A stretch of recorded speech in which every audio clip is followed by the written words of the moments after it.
You're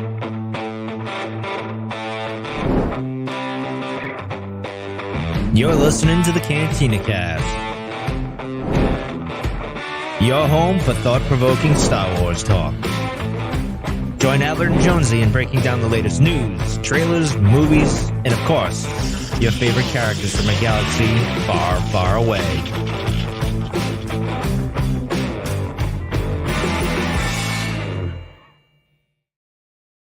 Hello, everyone, and welcome to the Cantina Cast. My name is Albert Padilla, and this is episode 415, our Star Wars Celebration Retrospective.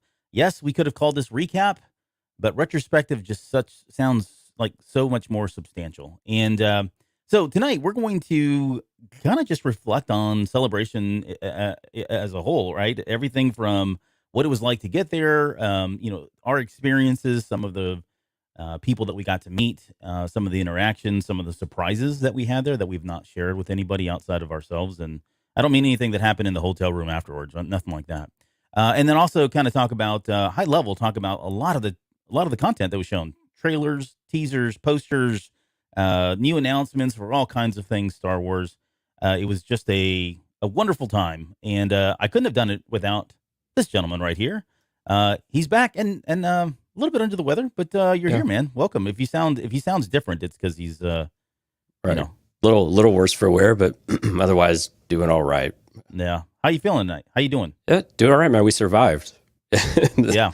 We survived the weekend. It was chaos, man, but it was a lot of fun. And I guess we have to put out an apology first, don't we? Of like, hey, sorry we haven't dropped reviews of Kenobi or reviews of trailers and everything, but we will talk about it. But man, we were busy. And every time we came back, we were just straight up exhausted. So yeah, it dawns on you, one, how old you are, two, just how much information is thrown at you. It's so funny too, because people were texting and pinging me and hitting me on Discord and social media and saying, hey, what do you guys think of that? Or have you seen this? And I'm like, I haven't even seen that yet. You guys got news before we did most of the time, if not all the time. Because unless you're at the panels, you don't really get to, there's no like big announcement. This one was a little different too. I mean, I don't want to jump too far ahead here, but this one was a little different in that in Chicago, there were like there were screens everywhere, right? So you couldn't not see what was going on, even if though you weren't in the panels themselves. They did a really good job of kind of bringing it to you. And this one was like, unless you were sitting there in that stadium or you were in one of the auxiliary ones where they had it, streamed or whatever, you were kind of in the dark. A lot of what we were finding out was kind of word of mouth, and people, run into somebody and say, hey, did you hear about this? And some of it was rumors. Like we were like, no, I swear I heard this and I saw that, and I heard someone say this about this trailer, and it was just kind of a weird situation to be in. Very different than 2019 for the most part. Very different. Yeah, and the Celebration live stage was way in the back of the exhibit floor, so it wasn't it felt like Chicago was very front and center, or really centralized, so you could not know where it was at and not come across it. And you're exactly right that you could find a TV with something going on that you would at least be in the know as to what happened, but otherwise you were in line talking with someone else and they would be telling you everything that happened. And this is one of the very unlike Chicago. I know we'll talk about it, but we got into everything in Chicago. And this one we got into literally one thing. And so it was very different trying to get our information while still having a packed schedule at the same time. Yeah. I got it in nothing at this year. I'm trying to think, was that because we had a media pass? I don't know. No. We were just on unsuccessful in our lottery picks. Yeah. Yeah. More on that later. All right. Well, we've got this whole show is news, really. Right. But there's been a couple things that have popped up here in the last 48 hours since we left Anaheim. What's the first one that you had on here? Sorry. Yeah, Disney Plus Day has been announced as September 8th, and supposedly they will actually have Star Wars related content in there. Wow. Go figure. That'd be amazing if they did. Right. I mean, they did last time, technically. Sure. Although we called it a Disney Plus Day sizzle fizzle or something to that effect. Sizzle fizzle, I think is we called it. Yeah. Yeah, it was a bit disappointing. So supposedly there will be new announcements though at this year's Disney Plus Day. So this is why you guys have us. We will check into that on September 8th, and we will bring you anything worthy of your attention. And that one we do promise.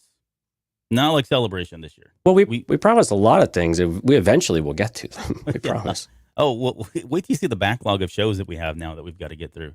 Oh, it's ridiculous. Yeah. Yeah. But this was new. You put this in. Yeah, I had not heard this. Yeah. I just stumbled over this. Cinema Blend had an article that said that the Kathleen Kennedy actually acknowledged that the Lando series is something they're doing. Right. Because I think before we had heard her say to, I think in the Vanity Fair, that there was nothing concrete. They've not signed any deals, and maybe I might be mixing and matching some sources here, but in this one, she seemed to acknowledge that, but it's very much dependent on Donald Glover's availability at this point. She says that it's all in his court, and he's just a really, really busy guy. And so while he made a comment on late night TV saying that he was working on this thing for Lando, mm-hmm. there's really no indicator as to when this is going to even remotely get off the ground or get started. Yeah. So when we know you got a show, we have a showrunner attached to it, of course, but really, has there been any writing done? Is there a script? Is there something they're kicking back and forth? I'm sure there's lots of ideas. And where are we at? We have no idea in this process. But it was just, I just kind of stumbled on that right before we came on air and thought I'd throw that in there, that there was acknowledgement though from KK that there is Lando stuff in development. Yeah. So, and I think so in the Vanity Fair article, what was not clear, what she failed to do was come out and say, yes, Donald Glover's going to be in it. She said everything shy of that. She mentioned that it's still coming, but beyond that, again, like to your point, there really wasn't any other information. And so that left a lot of people to think, well, she didn't drop his name. So therefore could it be somebody like Billy D. Williams? Could it be another actor? Could it be, whatever that her announcement was in that Vanity Fair article left a lot to the imagination, but this is good. I mean, it at least confirms that they are seriously thinking about Donald Glover. I would hope so, since he's kind of the Lando. Very much is right now. Yeah. So, I mean, so long as his schedule frees up. Now, the good news is we have no shortage of shows coming out on Disney Plus, at least for the foreseeable 18 months, at least, maybe even 2 years. So that bodes well. I mean, we don't have to worry about whether or not we're not going to have anything to talk about or see. But definitely not the case, as you'll find out here in just a little bit. Absolutely. And hey, there was one piece of thing, you and I, we don't usually bring a lot of this stuff up, but there's been a lot of stuff out there with people's reception to the Inquisitor and to Moses Ingram, and how StarWars.com has reacted or put this out there about racist comments and some of the threats that Moses Ingram has been getting. Yeah. And just to be clear, there's no room in our fandom for this stuff, at all.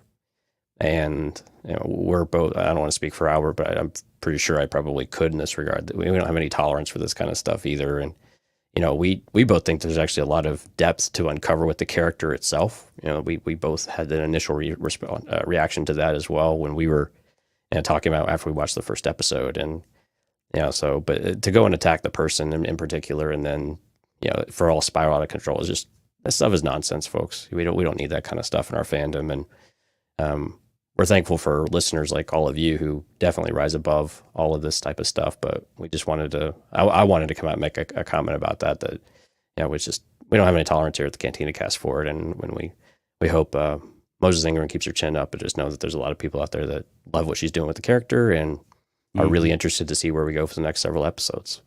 Yeah. I mean, and there's no tolerance for racism anywhere, right? Our fandom or not, to be honest. And I mean, it's disgusting what they're doing. I know there's been a lot of discussion too around, well, they didn't come to Boyega's, side when things were happening there. And I think people that say that really don't truly understand that situation in its full context. Yes, I think they could have done more. The way I see it is they're self-correcting, right? They learned their lesson from Boyega's experience. China had a lot to do with that. There's certain rules and regulations that you just have to play by in order to get a movie out there. And, unfortunately, if that's what they want to do, they did it. I don't know if they regret the decision or not, but the fact is they are self-correcting there. I think they're doing the right thing by publicly speaking out and posting about what's happening to Moses Ingram. But yeah, I mean, to your point, she just needs to weather the storm. I know it sucks, and I know this is hard. She came out and released an Instagram post where she was talking about and said she's just not built as someone who just kind of stands by idle and doesn't say anything or doesn't react. but she's done a really good job, and I think she's had a lot of people that have stepped up and helped her get through all of this. Specifically, Ahmed Best posted something recently too in support of her. She's had a number of other celebrities and other stars in Star Wars fandom step forward and kind of show their support. So I think she's going to be okay. And again, we got to keep in mind perspective. This happens because big media news outlets give these people the voice. They see these YouTubers, and yes, they may have a good following, and yes, they may have, they're putting out tons and tons of content, but they don't speak for the majority of our fandom at all. Period. It does buy them clicks. It does buy them, page hits to put this stuff out there. It certainly gets people talking about their outlet because they're the ones carrying these stories. But I think by and large, as a society, we're better than that. And I think more than anything in Star Wars, that is the case as well. Same thing with like Star Trek, and the exclusivity hasn't always been there as long as it has with Star Trek. But I think since Disney's come on board, they've made some pretty good progress, and they're continuing to make progress. In fact, a little bit later, we'll kind of talk about representation because three of the panels were on representation alone.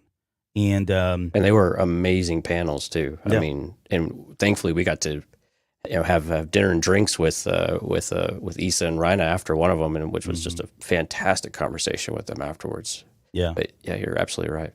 So yeah, I mean, this is the one thing that we kept talking about, and this will be the last thing I say just quickly, but the one thing we kept talking about as we were talking to people about issues like this and representation, and where does this fandom exist? I think by and large you'll see a lot of folks are on board. A lot of people do understand what that means. Either they always have, or they're starting to come around and see it now, which is a good thing. So these are all the pains of change. And it's not going to happen overnight, but it's going to happen in small steps and small iterations. And this is the first step. So if you can get behind Moses Ingram, get behind any of the actors or anybody that's taking crap, and to look at Kelly Marie Tran as well, right? She was another recent example where she kind of went through all of this. So it's funny too. Like, I wonder why it's always, aside from John Boyega, it seems to be all the women. I wonder why they get attacked more than anyone else. So, so we've got a lot of sexism, racism, ageism. There's all kinds of stuff going on out there, but we'll squash it out eventually. We've got a lot of work to do, but but again, I'm with you. It even if you've not done the best job in the past, you have a choice to make now, and we can continue moving that forward with every decision we make here on out, and then we just keep it. And Rina said it, we'll talk a little bit about Rina Santos in a little bit, but she said it best to me. She's like, we just have to keep pushing forward. We have to keep making progress, and that's what it's all about, and increasing awareness and supporting one another. And Moses Ingram was absolutely loved by the entire crowd at Celebration, by the way. Yeah. So the people who are there and the people who want to engage in all of this stuff and, embrace the content and everything else. And we'll be critical of it where we need to be. Absolutely. But man, she was nothing but loved, and she was very engaging at the con, and just, man, we had a great time anytime that we saw a video with her going on. I didn't have the pleasure of being any of the things that she was at, but just all the videos that we saw replayed seemed to be amazing. Yeah. And Jorge Castro says, thanks for talking about this. Did you see Ewan's message? Yes. I think it was today. Yeah, today. In fact, this morning, he came out and expressed his support of her as well. So it's not just, the producers and writers and people and, kind of in the background, or, I'm going to call it lesser tiers. I mean, these are like the biggest actors out there. And, it's not the first time either. Look at Pedro Pascal and what he did. He was front and center supporting a lot of this discourse that was happening a couple years ago with Mando. So anyways, I guess we'll probably continue to talk about this. I think it's worth at least bringing up and making sure that we're helping to do our part to spread that message and show our support in any way we can. But for now, let's get into our, we've got a review, which was quite lengthy. So thank you, Lucid Truth, because it actually is well written. And Jonesy, I don't know how your voice good enough to take this one? Yeah, we'll give it a shot here. All right. So Lucid Truth gave us a review over on iTunes or Apple Podcasts, I guess technically now, and a 5-star review called The Podcast with the Higher Ground. It says, Dear Cantina Cast, where do you get off? Great thought-provoking Star Wars talk and interesting speculation? Who do you think you are? By now, you may have guessed I'm speaking ironically and have nothing but good things to say about what you do. Cantina Cast, do not change a thing. Signed, Lucid Truth, dictated but not read. Do you not like sand? This podcast has zero sand. We might have a little sand sometimes. This podcast has zero sand. You could try their Star Wars podcast out there, but you'll be missing the target more than a stormtrooper with a blaster. Stop looking and make the jump to hyperspace with Albert and Jonesy. Seriously, though, these guys know Star Wars. Every episode, they'll make you think, speculate, and laugh. They have some great chemistry and have terrific insights. If you're looking for a refreshing Star Wars community, this is it. Thank you so much, Tim. We certainly appreciate it, man. Yeah, thanks for doing that. And more on that a little bit later. So, absolutely. Okay. What else? Is that all we have? Or do you want to get into this? Want to talk about this stuff? I think we did have a Patreon member who increased their tier to our new what do I call it? The plus $10. A little extra tier. Yeah, we had actually plus a little extra. Yeah, we didn't really advertise this because but we've had folks who have asked to have a higher tier and still get all the benefits and everything without having to do a custom. So we did add another tier out there for those that are interested in doing more than the green milk, which is the $5 up to a $10. So if you want to, it's out there. We'll give you a special little blurb in the credits here once we get resettled here with the show. And then also, if anything we start to do brand new, we'll actually give you guys very first kind of information about it and give you a heads up on what's going on. But anyway, just thanks for doing that. And again, we'll get the name and everything. I'm a bit unprepared today, but we will make that correction if we go on air here on Thursday. So, but anyways, lucky. Thank you. Yeah, no, you're lucky he got out of bed. He's like death's door right now. Yeah, I've been in bed literally all day. Okay, so I guess we could talk about the. Oh, and by the way, yeah. So since Celebration 2023 is coming up, yeah, the $10 donations would help quite a bit. Okay, so let's talk about the for you maybe for Europe, right? Let's talk about, I guess, our overall thoughts on this year's conventions. We kind of broke the seal just a little bit about that, but apart from being overly tired, what were your thoughts about this? Like, what were some of the things that really, some of your highlights, things that stood out for you? And we can talk good or bad. I mean, I think the criticism is fair, and I think we're going to have the same criticism a lot of people had because it was just there was a lot of just chatter and banter going back and forth about some of the things that were different from previous celebrations. Yeah, I mean, first of all, the weather could not have been more perfect though. Right? It was horrible. Horrible. I mean, coming from Texas where we were already in the 90s, mid 90s, and of course here on the coast, the humidity was, beginning to ripen up a little bit.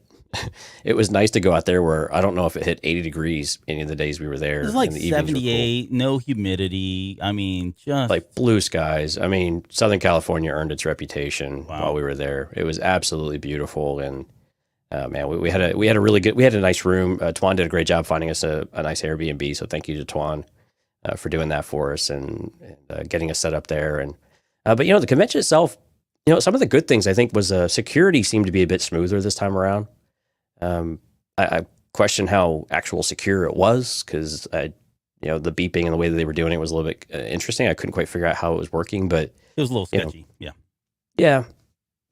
But things kept moving. I think that was always the important thing. Things kept moving. I think one of the criticisms we've had in some places where it wasn't always clear what line you were supposed to be in for here or there, especially over at the Celebration stage because they had the Mando experience going on at the same time, and you'd end up in the wrong line or in this one over there, and it was a little bit confusing. But overall, I mean, this thing was packed. I mean, it was packed, and which I think was a great thing because it seemed like most panels were at capacity or near capacity as the convention went on. And we'll talk a little bit about our experiences since we were going up against the Lucasfilm publishing panel, or not the publishing panel, but the actual showcase, which was, the biggest of the big, of course. Right. But it seemed like even when there were other shows that went up against the big thing, there was still a great turnout just because there were so many people and they were all looking for something to consume, which I think was a lot of fun. So the university stages and the fan stages and all of those, which are normally a bit more hit and miss, packed. And I think that says a lot to the content that people brought. And this year was totally different. Like you said, you led off with this. Totally different than some of the content that we've had in the past where we had amazing stories of representation and what it means to them and people from different countries and the cultural aspect of Star Wars and how it infuses into our personal lives and how do we treat others and in addition to just the normal really cool stuff of tabletop games and comic books and things like that. Like it was really a well-rounded set of topics across all of these stages. You know, you kind of had your normal fare, but then you also had these, you know, these topics that really mean a lot to us now, and as we're trying to push some of these things forward. And I think that was a good thing, and I think they really did get a good mix of content in there, whether it was on the podcast stage or the university or fan stages. So I really thought that went pretty well. So I'm gonna pause there. There were so many other things we're going to talk about, of course, but what were kind of your initial thoughts about it? I hate lines, and I hate queuing up in an app for like the whole process. That was the part. Like to your point, awesome. There was that many people. However, it just felt like this was too big for its britches. If you pardon my southern, what do you call them, idiom there. It just felt like there was too many people, like at times, because everything was completely packed. And the way you'd get into this is you do this light speed thing, which we didn't find out till later. The instructions weren't very clear on how to queue up. But long story short is you'd queue up at 9 a.m. So long as you were in the queue prior to 9 a.m., they would throw everyone into unless you wanted the other one, which was 8:30 a.m. Yeah, they didn't tell you. Yeah, it was confusing. It was confusing. So then you would randomly get put in this virtual line. You had this little guy that would just kind of run. He'd more walk than anything else, I guess. But he'd walk across the line. I posted something on Twitter about that was my experience this weekend. But and then you would get slammed. Once you got through that virtual line, then you were able to pick. Well, by 9:15, everything had already been sold out. Like so your only option at that point was to go sit in line for some of these things, and some of these lines were at least an hour before, right? People would start lining up depending on what it was. So that in itself was kind of frustrating because we weren't able to get anything. And I'm glad everyone, I've been to Celebration and we'll get all this other information. That's fine too. But I do feel bad for people that saved all this is not a cheap thing to do. Right. And, I'm fortunate where I guess it wasn't too bad, but a lot of people were there for the very first time and may never go back. And I'm worried that their experience was sitting in line the whole time and never really getting to go into any of these panels, which would really stink. I think if I went to Celebration, I'd be a little bit more upset about that. But beyond that, there were lots of great costumes. The camaraderie was there. I love the fact that there were such diverse themes within all of the panels and the podcasts. For a lot of the flack that people get, or I guess we get for being quote woke in Star Wars fandom, I think what they did is they brought in a lot of people who had experience that were the subject matter experts on this stuff, got them up on stage and did a really good job of explaining just what this means, right? The cultural impacts of Star Wars, the social impacts of Star Wars, and what that really means, and take the woke out of it, take the negativity, the negative connotation of woke out of it, and really kind of explain it for what it is. So I think they did a great job in that. And then I guess the other stuff. So, the other really big highlights were the podcast meetup, getting to meet some of our listeners there was wonderful. I got to meet Carrie Jones, who plays Black Chrysanthemum. I'll tell that story here in a little bit. And then just meeting a lot of people. I won't go through the names right now because we're already 24 minutes into this, but there were a lot of people just from like Twitter and social media that I've always interacted with over the last 3-4 years at least, and some even longer, that I never got a chance to meet. And that in itself was just the best experience. Being able to get that face-to-face time with people, or mask-to-mask, as it were, was awesome. And the people are really what you go for, because when else are you going to be able to see so many people? And again, not everybody, unfortunately, but so many people in one concentrated area, not only just bump into them, but actually schedule time to go see them too. And message back and forth like, hey, this is where we're going to be. It'd be great to see you over there, or have the podcast meet up. And just the opportunities are there. And that's a lot of fun. Yeah, for sure.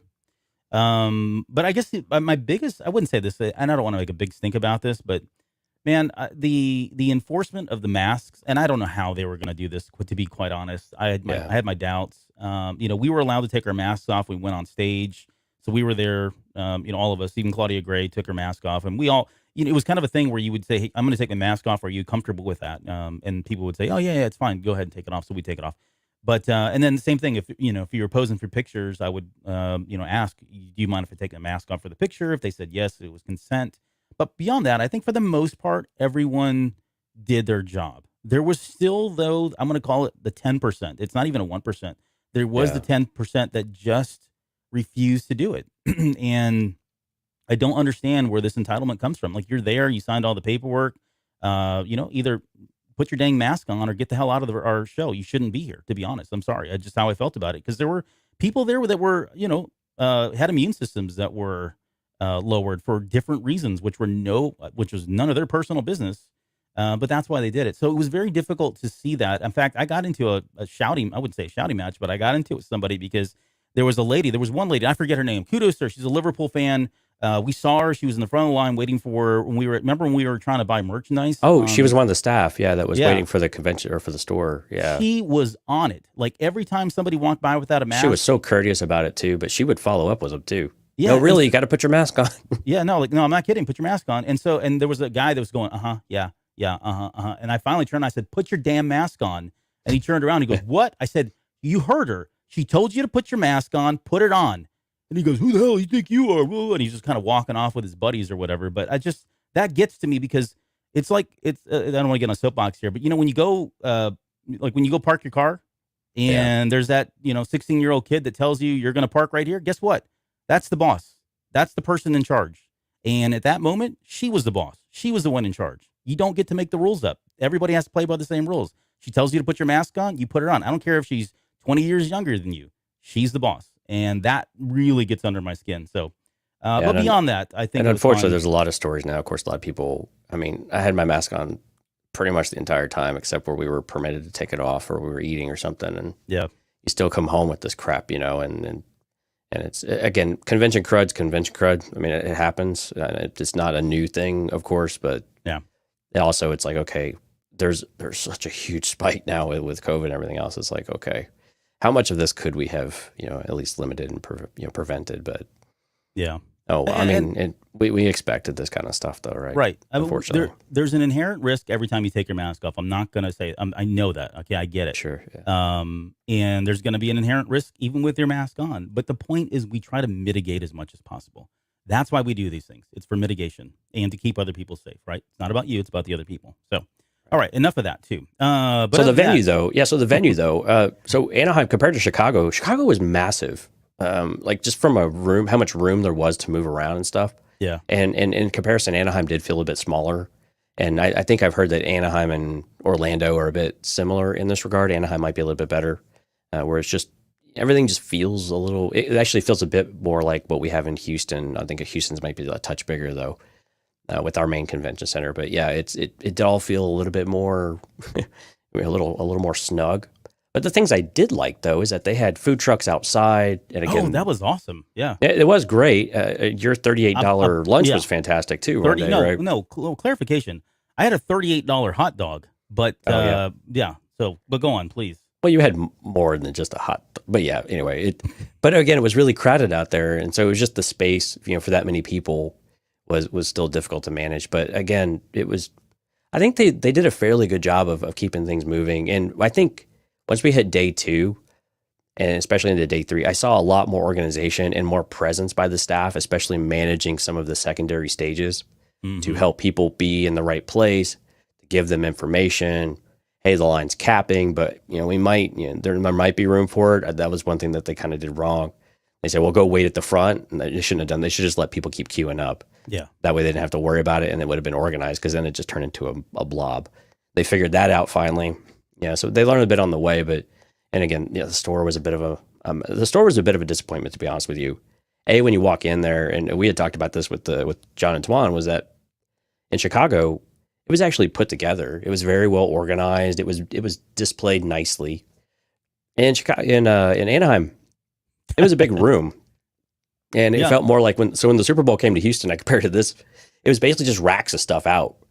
And you just kind of dug through things, and it kind of felt like a warehouse. And that's exactly what this felt like. Yeah. Yeah. So, and the analogy I'll give to some of you savvy shoppers is, if you've ever gone into a Ross, and or Home Goods. Yeah. Yeah. No, it was okay. So there's different levels, man. Like, Ross to me is kind of like the bottom of the barrel. Like, you go in there. What about like Tuesday morning? It kind of felt like Tuesday morning. Same thing. Yeah. Well, they're kind of out of business now too, but same kind of concept, right? Like, Ross there's no offense to Ross, or I love you guys if you guys shop there. I shop there too. So, but it's just like, it smells terrible. Nothing's where it's supposed to be. You might find you end up looking everywhere in the store You got to hunt looking, back. finding, and you're like, oh wow, look at this. I didn't realize this was even here because it's in the wrong section, right? I wasn't expecting a nice shirt over by the toiletries and stuff for some reason. But yeah, that was, and like Tawan said, it was in boxes. I mean, they were literally just bringing boxes out and slamming them down, and they had the sizes small, medium, large, and so you'd be rifling them. You were on watch half the time. We had you on watch looking for stuff as it came out for shirts that I wanted.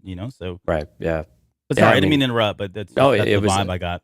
No, it was. I mean, but then again, like, so right behind me, this is like, I mean, I'm so glad that we were able to get these. These are the High Republic books. They sold. It was a pretty penny, but these special edition bound and printed books for Fallen Star, Rising Storm, and Light of the Jedi, and worth every penny. But when we went in there, Albert went in there, and we went in together, and I was like, oh, they're over there. And so Albert went and picked it up, and it was literally the last one. And I was like, oh, crap. How much do I love Albert? Do I want to beat him up? No. And so thankfully, I just kind of was patient because we knew that they were only limiting one per person. And then we also knew that they were limiting per day. And this was day 2, right? Yeah. Because we knew that we were going to have a hard time getting back in there. And thankfully, there was another one with one one was a stray over here, and they ended up bringing a couple more out. And so I was able to get one. But after that, they pretty much disappeared. I mean, getting them, and now online, they're selling for about 80 to 100% markup than what they were already, which of course isn't surprising. We'll talk about markups here in a minute, but but it was a store left little to be desired, but they did have really cool merchandise this year. I will say that though, I was really pleased with the type of merchandise, and you had to really make some hard choices. Of course, you just decided to buy the entire store. I bought everything.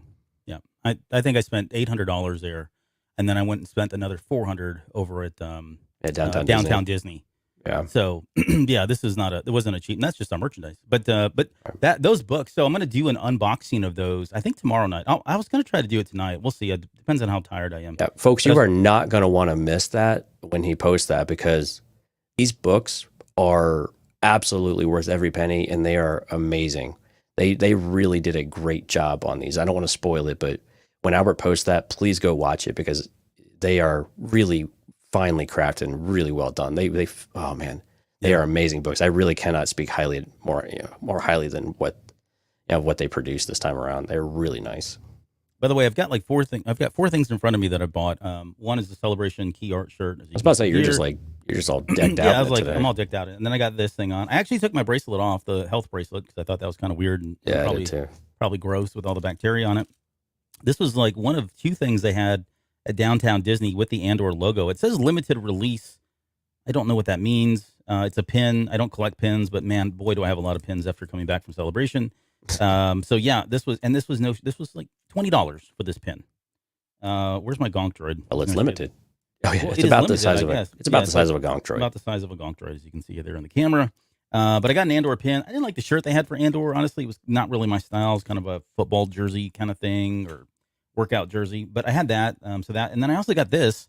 When we were there, they were unboxing these, and they were limiting 2 sets per person per day. So these are for those listening, this is the Been There series from Starbucks with the mugs, and they hadn't had these in stock for, what did she tell you? Like I don't know. It's been weeks, if not months, is what she said.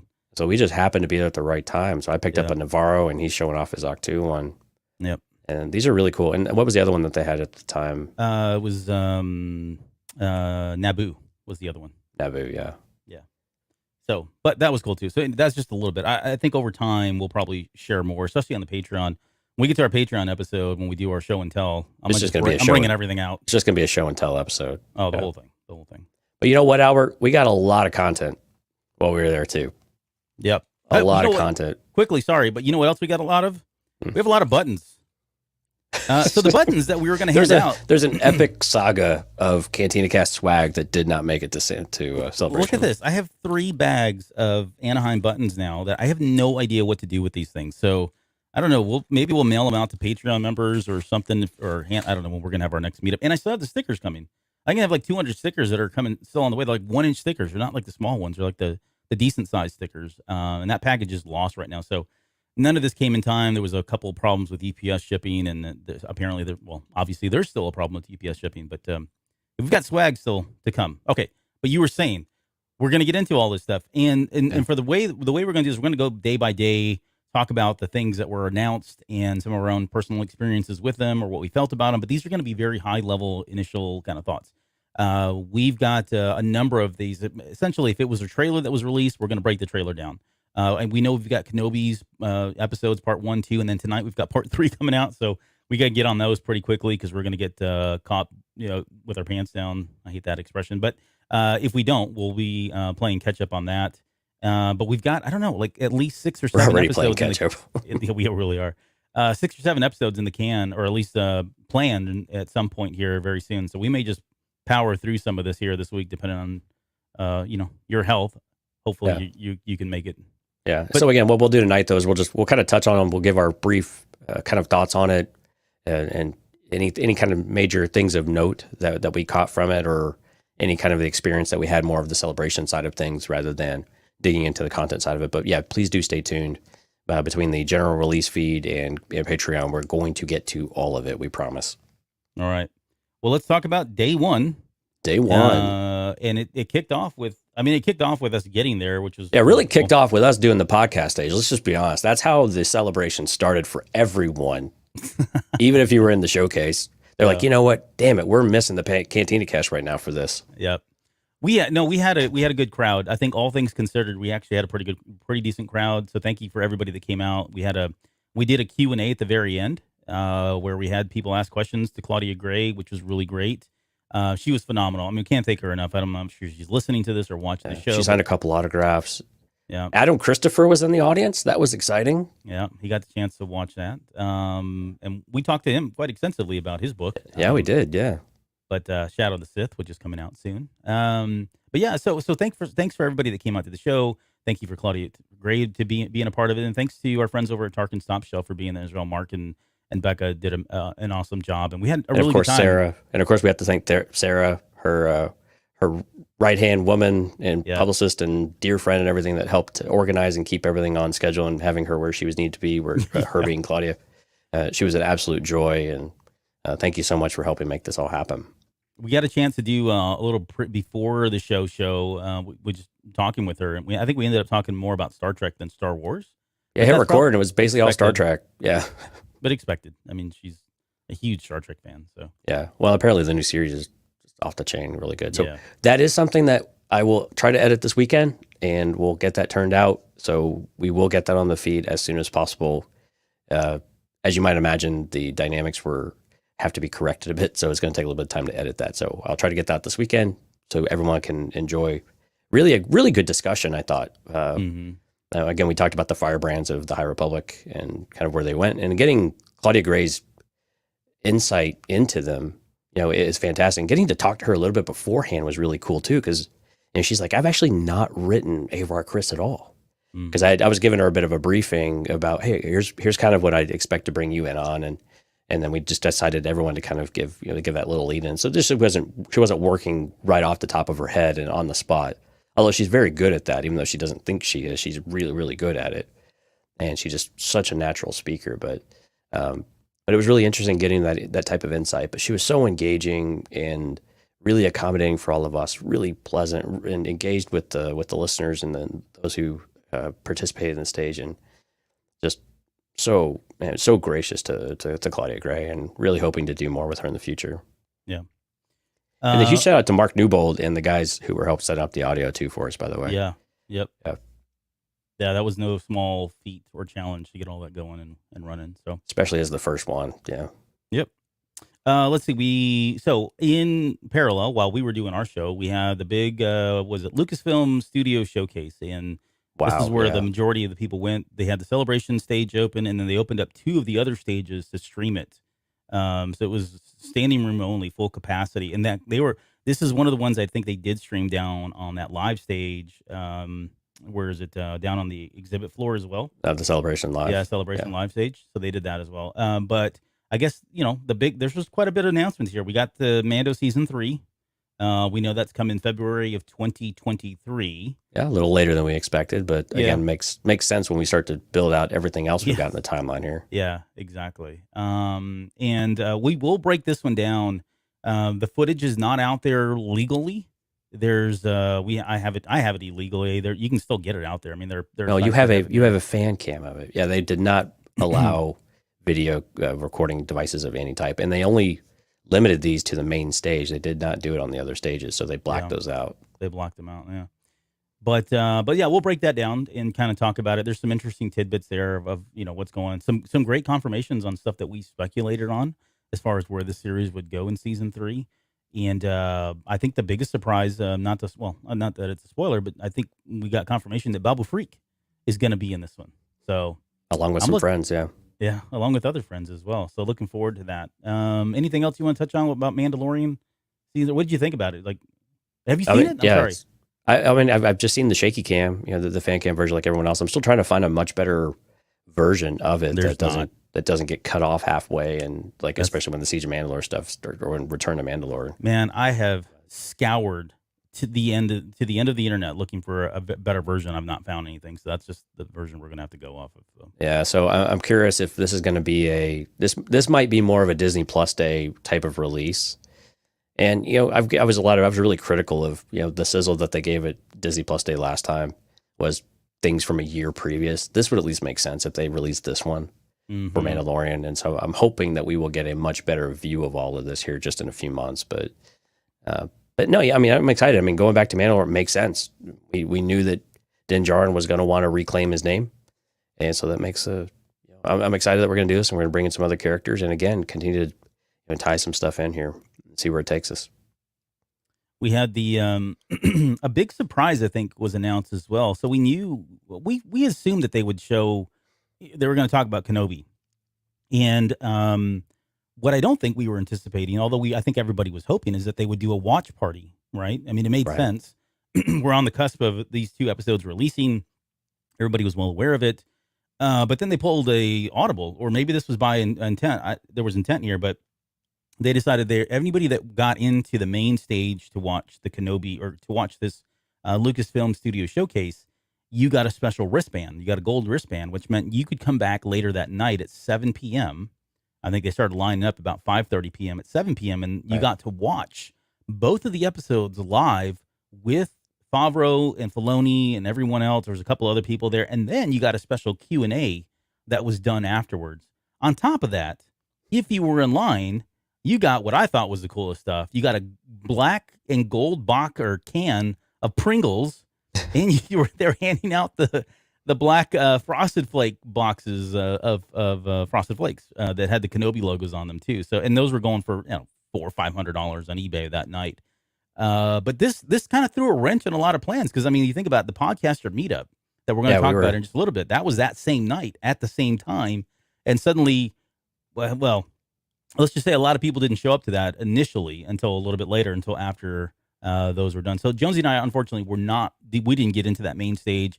We did not get to see this with the Q&A, but kudos to everybody that got it. That's awesome. Well, and yeah, shout out to Dan Zare on this one because Dan, of course, was the host for the podcaster party that night.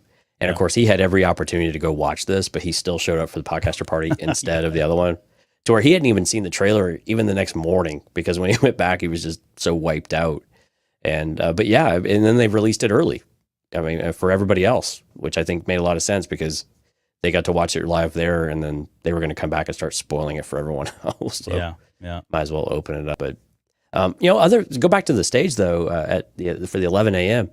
I think one of the really cool things. I think this is one of the things that the people who were in the room will take this to their grave.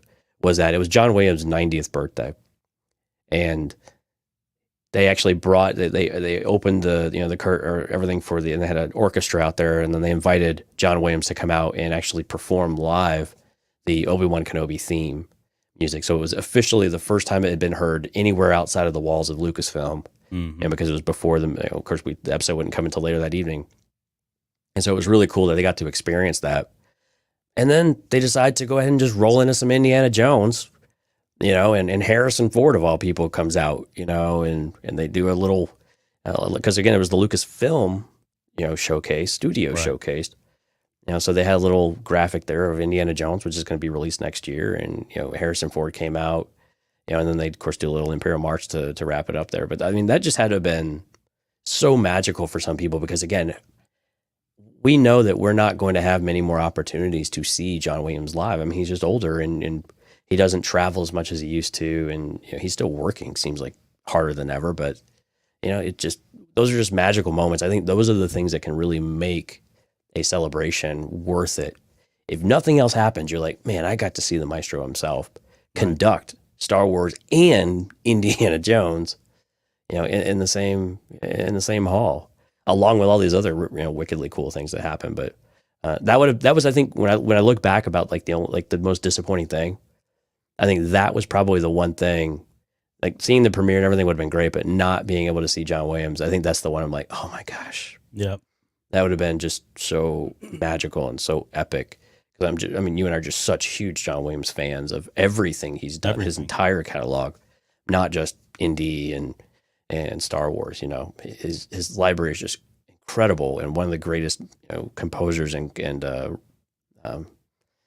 writers in our generation, well before our generation. But, yeah. No, he's definitely he's the in my opinion, he's the greatest composer of our generation, period. Not just composer. soundtrack. There we go. How did I not remember the word composer? Crap. Yeah, I mean, just more than movies. Movies, of course he does the soundtracks, but if you just look at the pieces that he's done, you put that up against anything else that people have been dishing out here over the last, 40, 50 years.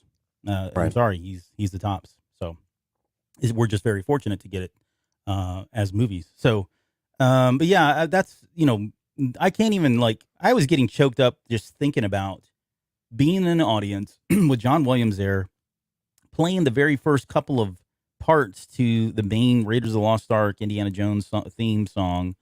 It's so iconic, and then just have Harrison Ford walk out, and then they stopped, and he made that comment about, this music's followed me my entire career, and I forget what he said afterwards, but something to the extent of, and I couldn't be happier, right? Like he's just so thankful that's his song, if you will. Oh, I thought he made a joke about his colonoscopy as well. No, nothing like that. No flying planes into ditches or anything like that, or into fields jokes. But yeah, that would have been just, phenomenal to have experienced. So that's awesome that some people did get that, and we knew people that attended that. So good for them. I'm happy for them. Okay, so anything else before we get to Andor? Because Andor is one of. Oh yeah. Andor. So yeah. Finally got the trailer.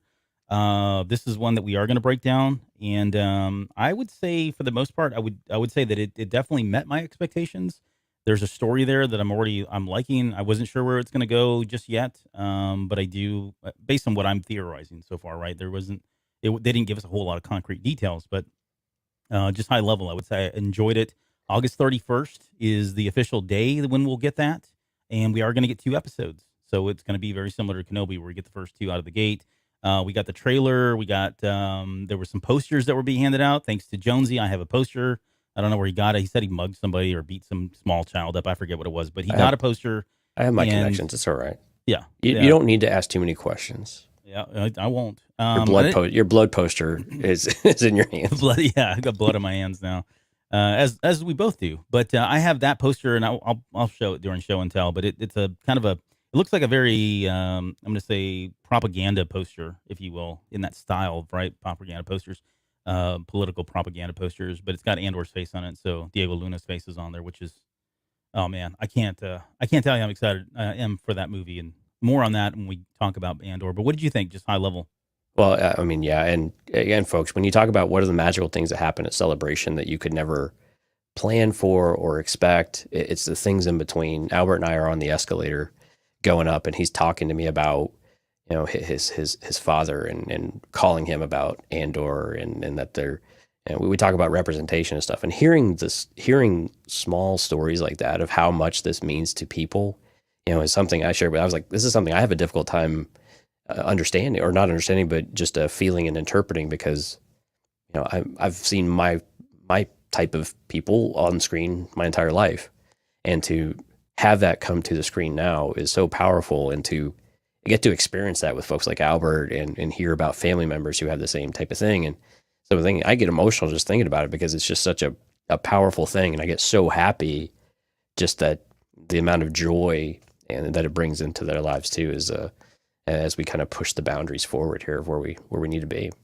Yeah. Thanks, man. And I appreciate that. I will share more when we get to the Andor breakdown. And I don't know, I may do something as a solo show, just kind of talking about this journey, I think, for me and what it means to me, because I've been kind of quiet about it. I've shared it, I think, on this show before, and of course I've shared it with Jonesy, but just the significance of what Cassian Andor means to me, as someone of Mexican descent, and having Diego Luna there and representing that and all that. So there's I'll make it worth your time. I hope so. So okay, and then we got the Skeleton Crew, which was Grammar Rodeo. That was not expecting this one. No, great. We have next to no information about it.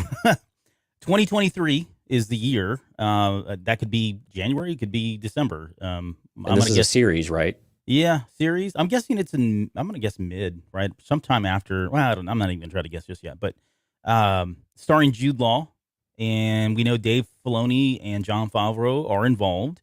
It's going to take place during the Mandoverse era of time. So in that little toy box, they've got all their stuff in there.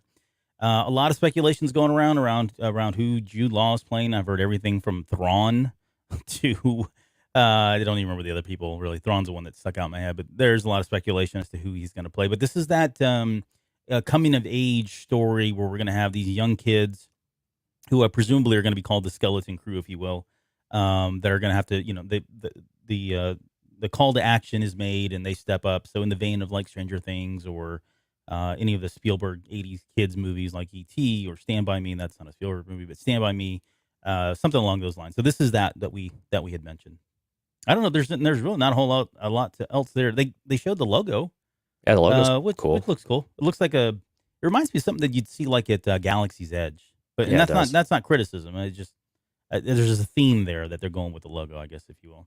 So, okay, so that's the Lucasfilm Studio Showcase Day 1. Then we went into, oh my gosh, we had the High Republic, High Republic show for Light and Life. So this was a live High Republic show. Anybody in this that contributes here, including Mark Thompson. They had what's her name, Kristen Baver was there as well. They brought her out because she's got a book coming out, which is Christian Ariel. Oh yeah, Christian Ariel was hosting it. All of the writers, and man, talk about information overload. We've got a lot to cover here, but they gave us a list of books and showed us all kinds of covers, and I couldn't even keep up. I was just drooling the entire time. What were your thoughts? I know you were real quiet. Yeah, well, I was just trying to digest it all. Yeah.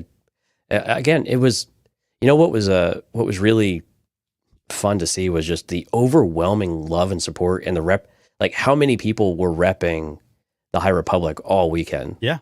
Yep. I mean, seriously, hardcore repping the High Republic all weekend. And it was so cool to see it that so many people have, because sometimes I feel like we're on a bit of an island with High Republic. Yeah, echo chamber, right? Right, yeah, because I mean, we know some people who are really into it. Of course, our friends over at Target's Top Shelf and some other places too. But the books don't always feel like they get all the love. But oh my goodness, like there is a lot of love for High Republic. A lot of cosplays too. Tons of cosplay. Oh my goodness, and they were so good too. Some were so. Even Mark Thompson came out in his Jedi robes, like you were saying. And but man, yeah, lots of great. And they didn't give us a lot of information about Phase 2, about what we're going to get specifically. Right. They gave us a little bit, I think, on some of the comic books, which actually I was pretty interested about. But we did get titles for everything. They've started to move the release dates around a little bit here, just in the last day or so. So some that are we should start to see some things come out this fall, I believe in October, and then. But there have been some schedule shifts already. Actually, we might get some as early as July, I think now. But anyway, we'll kind of put all that together there. But I think one of the things I was most excited for, though, and you and I love these books, and the art of the High Republic is going to be coming out. I think Kristen Baver is the one who's putting that together. Yep. And oh my goodness, like some of the artwork that they showed. I mean, we've seen some of it before, but man, there's so many design elements and everything else in there, and it's just going to be an amazing book to have and add to the collection because it's just absolutely stunning. And but I mean, again, some of the books names we already had in the past, but there were a couple of curious ones like Quest for Planet X. What does that quite mean? But they really put a lot of emphasis on Path of Vengeance. That was the one, right? Yeah. Yeah, they put a lot of, Path of Deceit. was the one that they, right. Path of Deceit, they put a lot of emphasis on that. It could be the best High Republic book to date. And they were all like nodding in complete agreement. That it was, yeah. Yeah, that it was. It was one of the most important, as well as just one of the best Star Wars books, period. That's the like Justina Ireland and the new Teresa Grattan, I think. Teresa Yeah, which is again an insane amount of praise, for, especially with the Teresa Grattan is not a first time writer, but for kind of coming into the High Republic era, and just knocking it out of the park like that is just really promising. So again, we know we're going back in time. We know that we're starting to get a lot of excitement, for these books. The comics also had some really cool things. We got more information about the Blade, which is its own little series for Porter Engle, because we know Phase 2 is going to really focus on Porter Engle. But we also got High Republic Adventures, The Nameless Terror, which again, all signs are pointing back to, what the hell did the Jedi do with the Nameless? And what was really, really cool was that we got a visual. I took pictures of it, but we actually got to see the Nameless, and then we got to see a picture of the Leveler, which just blew our minds. We were like, holy crap! Like to think of them as two individual things, it just never really occurred to me, in that kind of stark contrast. And we left there, and we were just talking through all the different scenarios of what we could figure out. I mean, in true Cantina Cast form, we were theorizing as we were literally walking out about how they could, what the two differences were, how one could be the other, one could become the other, that sort of thing. And then how's it play into the prophecy, right? The sins of the past, and we think we have a working theory on all of that stuff, which is probably pretty similar to where we were going in the past anyway. But man, we're starting to get a lot more. We're starting to get some more clarity and focus around that. So the comics start up in this fall with the High Republic for both the Dark Horse side of it as well as the Marvel side. But it was a really cool panel. I mean, all of the speakers were fantastic. Yeah, it was great to hear all of them, and just you can tell they like each other. They get along very well. They're all happy with the experience that they've gone through. They're looking forward to Phase 2, and it's very clear too. And when we were talking to Claudia Gray, even on our panel, and I don't know if this was official. It was prior to we went on. They definitely have all the big major points planned out all the way through Phase 3. She did confirm that, right? What they don't have exactly is like who's going to write who, or some of the inner stories that's going to happen in there. They're leaving that up to these writers to kind of play around with and give them some freedom to do so. So that sounds pretty exciting. That we're nothing is set in stone yet, but we at least have the main plot points. The last thing I'll say, because I don't want to spoil everything, because I want to talk about this, is the Jedha factor. Right? We know now, they confirmed this a couple times this weekend, that Jedha is going to play a very, very vital, important role in Phase 2. One of the books being The Battle of Jedha. I think that was the audio book. It's an audio drama. I think George Mann's scripting that one. So, but on top of that, there are other, there's other books, and so it's just the fact that we're gonna go back to Jedha is great, because it was covered in the Cataclysm and Rebel Rising. There were some mentions in there. Of course, we had Rogue One. There was the Baze and Chirrut book that came out that was mentioned there as well. But it sounds like we're going to get something a little bit more substantial, and that planet's going to play a pivotal role, which I think is going to really do a lot for what it means when it's blown up in Rogue One. I think it's going to recontextualize that scene, which I'm excited for, because I think it's one of these planets that that's got a lot of mystery to it, and being able to pull that curtain back is going to be kind of cool. And apparently it's a very different Jedha than what we have experienced before, too. It's got a lot more religions to it. It's more of a cornucopia of things. And so I think it's going to really enhance the lore, is what I'm really looking forward to. And that is an audio drama. I'm sure had a bit of a mixed reaction for you in this kind of way, but if anything's clear, we've been getting the books at some point later on, and we can go and reread it as well. But really looking forward to that one, though. That was one of the more interesting ones I wasn't expecting. Yeah. Now, I'd be fine if they would release the book at the same time as the audio drama, but I understand why they don't do that. The one thing they mentioned, that they were talking about just in general the success of the High Republic, and how they said, going to lead to other mediums. And we got one of them this weekend. We'll talk about that here, animated shows, but it did sound like there was more. They said there are some that are in the works, that they're just in the works. So the High Republic's here to stay. It sounds like we're going to get even more stuff from that, whether it's animation, live action. We don't know just yet, but given the success of it, it definitely are kind of all set to do all that. So I can't. So if you are on the fence, we're telling you now, now's the time to start. Go back and start listening to all the other Cantina Cast episodes where we broke it down over the course of like 9,000 hours. It's still faster than reading the books, although we highly encourage you to go read the books. Yeah. But no, seriously, like now's the time to jump in because it really does feel like by the end of this year and into the middle of next year, it is going to really be picking up the pace, and we're going to have more content outside of the books here within the next 12 to 16 months, something like that. Yeah. There was the Mando experience, which I did not get to partake in. And, but man, we heard so many amazing things about it, though. Yeah, it was. If you watch, there's a good recap of it. If you go watch the celebration live on YouTube, they brought out Jon Favreau, and they were talking about really what it was is they brought all the costumes and props from the Mandalorian. These are the real deal. This isn't like pieces that were made to represent those. These are the actual props. They brought them down. They put them in this kind of imagine like going into a museum exhibit and walking around and being able to see all that stuff. If anyone remembers the old Magic of Myth, the exhibit that traveled around the U.S., do you remember that back in the? That had to have been in the 90s or early 2000s or something like that. It was fantastic. Like they literally had all the props there. They had the original Death Star was rebuilt. The costumes. Oh, wow. It very much reminded me of that, along with like an audio script that you could listen to. I think it was James. I think James Earl Jones narrated it or something. Oh wow! Okay. It was epic. Yeah, they had come to Houston. It was an amazing experience. Yeah, it reminded me very much of that. So, but yeah, so you could do that. You could walk around. And you got to wait in line for that, of course. I think the interesting thing was when they were talking about it. I think this is back at the Disney Showcase show, or I forget what it was, a Lucasfilm Showcase show. But Favreau had mentioned that he really wanted to have this for the people. And the story goes that he helped pay out of his own pocket to get all that stuff set up and delivered there for that experience. So unfortunately I didn't get a chance to go to it, but anybody that went just talked about how amazing it was. So, well, one of the more comical moments about it is that they were strictly enforcing the distance policy because they might want to use this stuff again. So right. They would not let people any closer than a certain amount of space between them and the props. But apparently they brought out, I mean, they really did. They came out hard with it.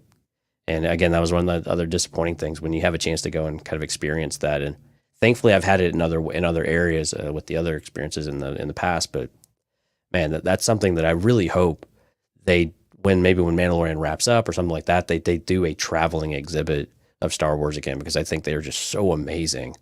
And we've had so much other content now to enhance just beyond the original trilogy or the prequels. And we have so much extra stuff now that would be really cool to do a really monster scale traveling exhibit like that. Yeah. Maybe they'll do it again. Who knows? Okay. Let's just wrap it up with, I guess, some of the more other notable shows. Dan Zier I heard a lot of good things from his mythology one. He was kind of talking about the mythology behind Star Wars, and of course, he's an educator. This is kind of well within his wheelhouse to speak to. Right.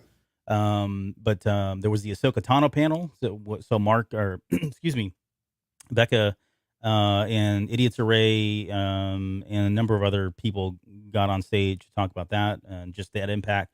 That was a really cool. If you see the pictures that are out there, it's just basically an audience of people that are dressed in blue and orange and white gear. If not looking like Ahsoka Tano, they had merchandise and shirts and everything on. There was a crash course on the Old Republic that we tried to get out to, but that was full, so we didn't make it into that. I don't know that I needed that, but I more than anything, I want to see who was. You just wanted to rep Old Republic, though. Yeah, well, I wanted to hand out some of the swag that I had. That's true. To give away, because we were lugging that 10-pound bag of. Well, I was anyways all day. Yeah. Thankfully, I saw Swarterista that one day. I was like, hey, go talk to her. Talk to her. Right. She ended up unloading all that stuff for me. So more on that when we get to a little bit later. She came through. And then the podcast meetup, which was really cool. Like I said, it was pretty light because a lot of folks were at the 7 p.m. showings for Obi-Wan Kenobi. But we met a lot of great people there. A lot of people that we had seen again in person, or seen in on social media or spoken to. I've met one of the ladies who made one of my pins. She makes if you go to Spark of Hope on Instagram, she makes these really great pins, and it's that big Avar Chris pin. She was there, and I saw her. I tackled her, and I think she thought it was weird, but I got a picture with her because I just love that pin so she much. was ecstatic. Yeah, we found her with Wow. the pink hair. Yeah. Yeah, pretty easy to find. We got to meet. So Dan Zier was there. Lacey from Resistance Broadcast. The brothers were out at the show, so she was kind of there by herself. But I'm glad we did bump into her, because then she told us that they were doing a live podcast, another couple nights later. So it was really cool to be able to have the opportunity. Made some new friends there too, right? Yeah. No. Shout out to the Manx, as I call them. Met this two gentlemen by the name of Daz and Dave, and it's so funny because they're from the UK. I think Daz is Welsh and Dave is from Manchester. So I'm not going to hold that against them, but they were there, and they were kind of sitting there, and they're like, "Oh, we came out here, we support Dan Zer or whatever." And Dan was out; he was out kind of roaming around. I said, "Well, hold on one second. Let me go get him out." I literally dragged Dan over. I'm like, "Dude, you got to come over here. These two guys are here to see you. They're from the UK." And he was like, "Oh yeah, man, for sure." So he went over there, and they got connected, and he took them over kind of where they were at. So they got to hang out with him for a little bit. Well, made a lot of good friends in that manner, which was awesome. There, shout out to the Swick brothers. They're not really brothers, but Tim and Chris were there from Star Wars and Character, one of the few podcasts that I still listen to. But I got a chance to see them. And that's what took. I don't know if you noticed, I was gone like forever. It's because I ran into them, and then we started taking pictures and talking about stuff. They gave me some swag, and then Swick is a Star Wars and Character, by the way, for those who may not know. Yeah, and then Mark Newbold came over, and then they were talking because Mark had been on the show at one point, and that's what it's really about, right? It's just that whole networking experience and being able to talk to your fellow creators and the fans and the supporters that are there for all these different shows. Which is awesome. Shout out to Greg over at Rebel Base Guard too. He came out for the podcast stage, as well as actually he has. So there is a first impressions audio out there of us on Andor, because so at the podcast stage we got done. Right. And then they told us the Andor trailer dropped. So we're watching it on my phone, and we're just kind of stunned watching it. It ends, and all of a sudden Greg's right there with his phone and his little microphone on it.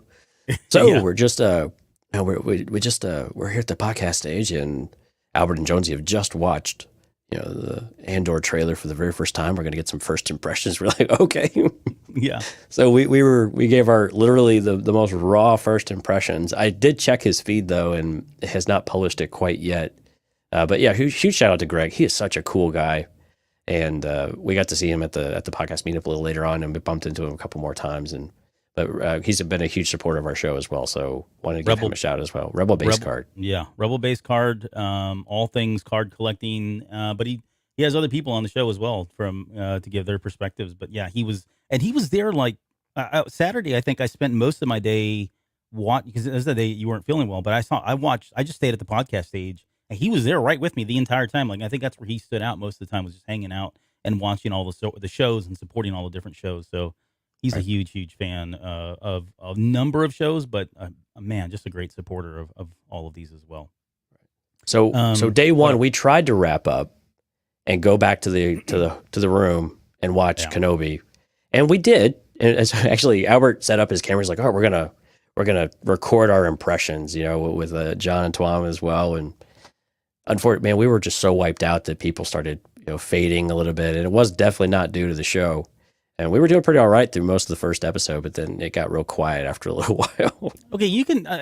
People weren't fading. I fell asleep. I was trying to be nice. I didn't want to say you fell asleep. Well, we went to Cheesecake Factory first, right? And we were like, "Oh, we'll get some cheesecake." And I bought a Diet Pepsi, and I thought, okay, this will. Albert had bought a tube of Oreos and a milk too, so that he had cookies to watch this thing. Cookies and milk, which I think were left actually on the counter. Oh yeah, I never brought I forgot my cookies and the milk. I think I never even opened them. But I had this idea, okay, we'll set a camera up and we'll do live reaction. We'll release on Patreon, and I don't know. I got through the first episode, but I don't remember much about the end of the first episode. And by the second episode, I couldn't even tell you what it was about. I remember waking up at one point, and these guys were like, "Oh wow!" And then I saw another part, and then next thing you know, credits are rolling. I thought, well, I'm not releasing that on Patreon unless anybody wants to see me, snogging there live on Drooling, camera, yeah. drooling on the camera. So we may Literally, just head edit on my that shoulder, drooling. no, it was not. Knock it off. We may do like the highlights, which means the parts where Albert's not sleeping. How about that? We'll release that for anybody that's interested. Yeah. But in Albert's defense, I mean, so the night before we had got in and we were up until, I don't think we went to bed until 2 or something like that, which is 4 a.m. our time. And then we got up early that next morning because that's what we do. And we went just straight through. I mean, we really didn't have a lot of time to rest the entire weekend. So it was excuse. I give you a pass there, sir. Thank you. You weren't the only one to say that they were exhausted every single day. No, I know. It was everyone. Everyone I bumped into were like, we're just so tired, but we're going to keep doing it. Well, let's get into day 2. I know that was only day 1, but don't worry. Like most of this other stuff is pretty quick. It shortens up. Yeah. Yeah, it shortens up a little bit lighter. They hit us with a lot of stuff on that first Thursday. We've talked about our experience already with the Celebration store. I don't think we need to touch on that anymore. Long lines, spent a lot of money. Young Jedi Adventures is the one. So this is during the High Republic era. This is going to be a show about younglings. It sounds like it's in the vein of some of the stuff they do today on Disney Junior, where they're all about positivity and reinforcing good messages. So this is aimed at like preschoolers and elementary school kids. Okay, so just let's make that very clear. So, but it is going to be on Disney Junior. So that's a service that you pay for as part of cable television, or if you have Disney Plus, you'll get it on Disney Plus. Spring of 2023 is all they gave us on that one, and even the logo looks like a very kiddish kind of preschool logo. So it's very much in the vein of if you've been on the Star Wars Kids channel on YouTube. For that, it feels very much in that same kind of a stylistic approach. Yeah. And I would guess that Burryaga is going to be in it, right? If you think about the really young kid. Oh, there were so many questions and so much love for Burry. Yeah, at the convention. I can see him being somebody that transitions. If he's not leading as a Padawan, or if it's not about him and other Padawans, then he's got to be in it. I mean, he is kind of the face of those really young kid books, right? So let's see. They did the Lucasfilm Publishing Behind the Page, which I don't know. We were in there 10 minutes, I think, total. It's like one of the ones that we got into. Yeah, and suddenly the fire alarm goes off, and you'll never forget the time the fire alarm went off at Celebration. Like everybody's talking about, where were you at? Oh, I was over here, or I was at this panel. I never even heard it. I heard people tell me that. So yeah, actually the funny thing is most of the convention center did not have the fire alarm go off. It was literally just in our area of the second floor. Yeah. Yeah. So it goes off like we're in. So like Michael Singlane's up there, Kevin Scott's up there. What's her name? Delilah Dawson. Yeah. A number of people other like E.K. Johnson's up there as well, and they had a full panel and they were just talking about Star Wars books in general.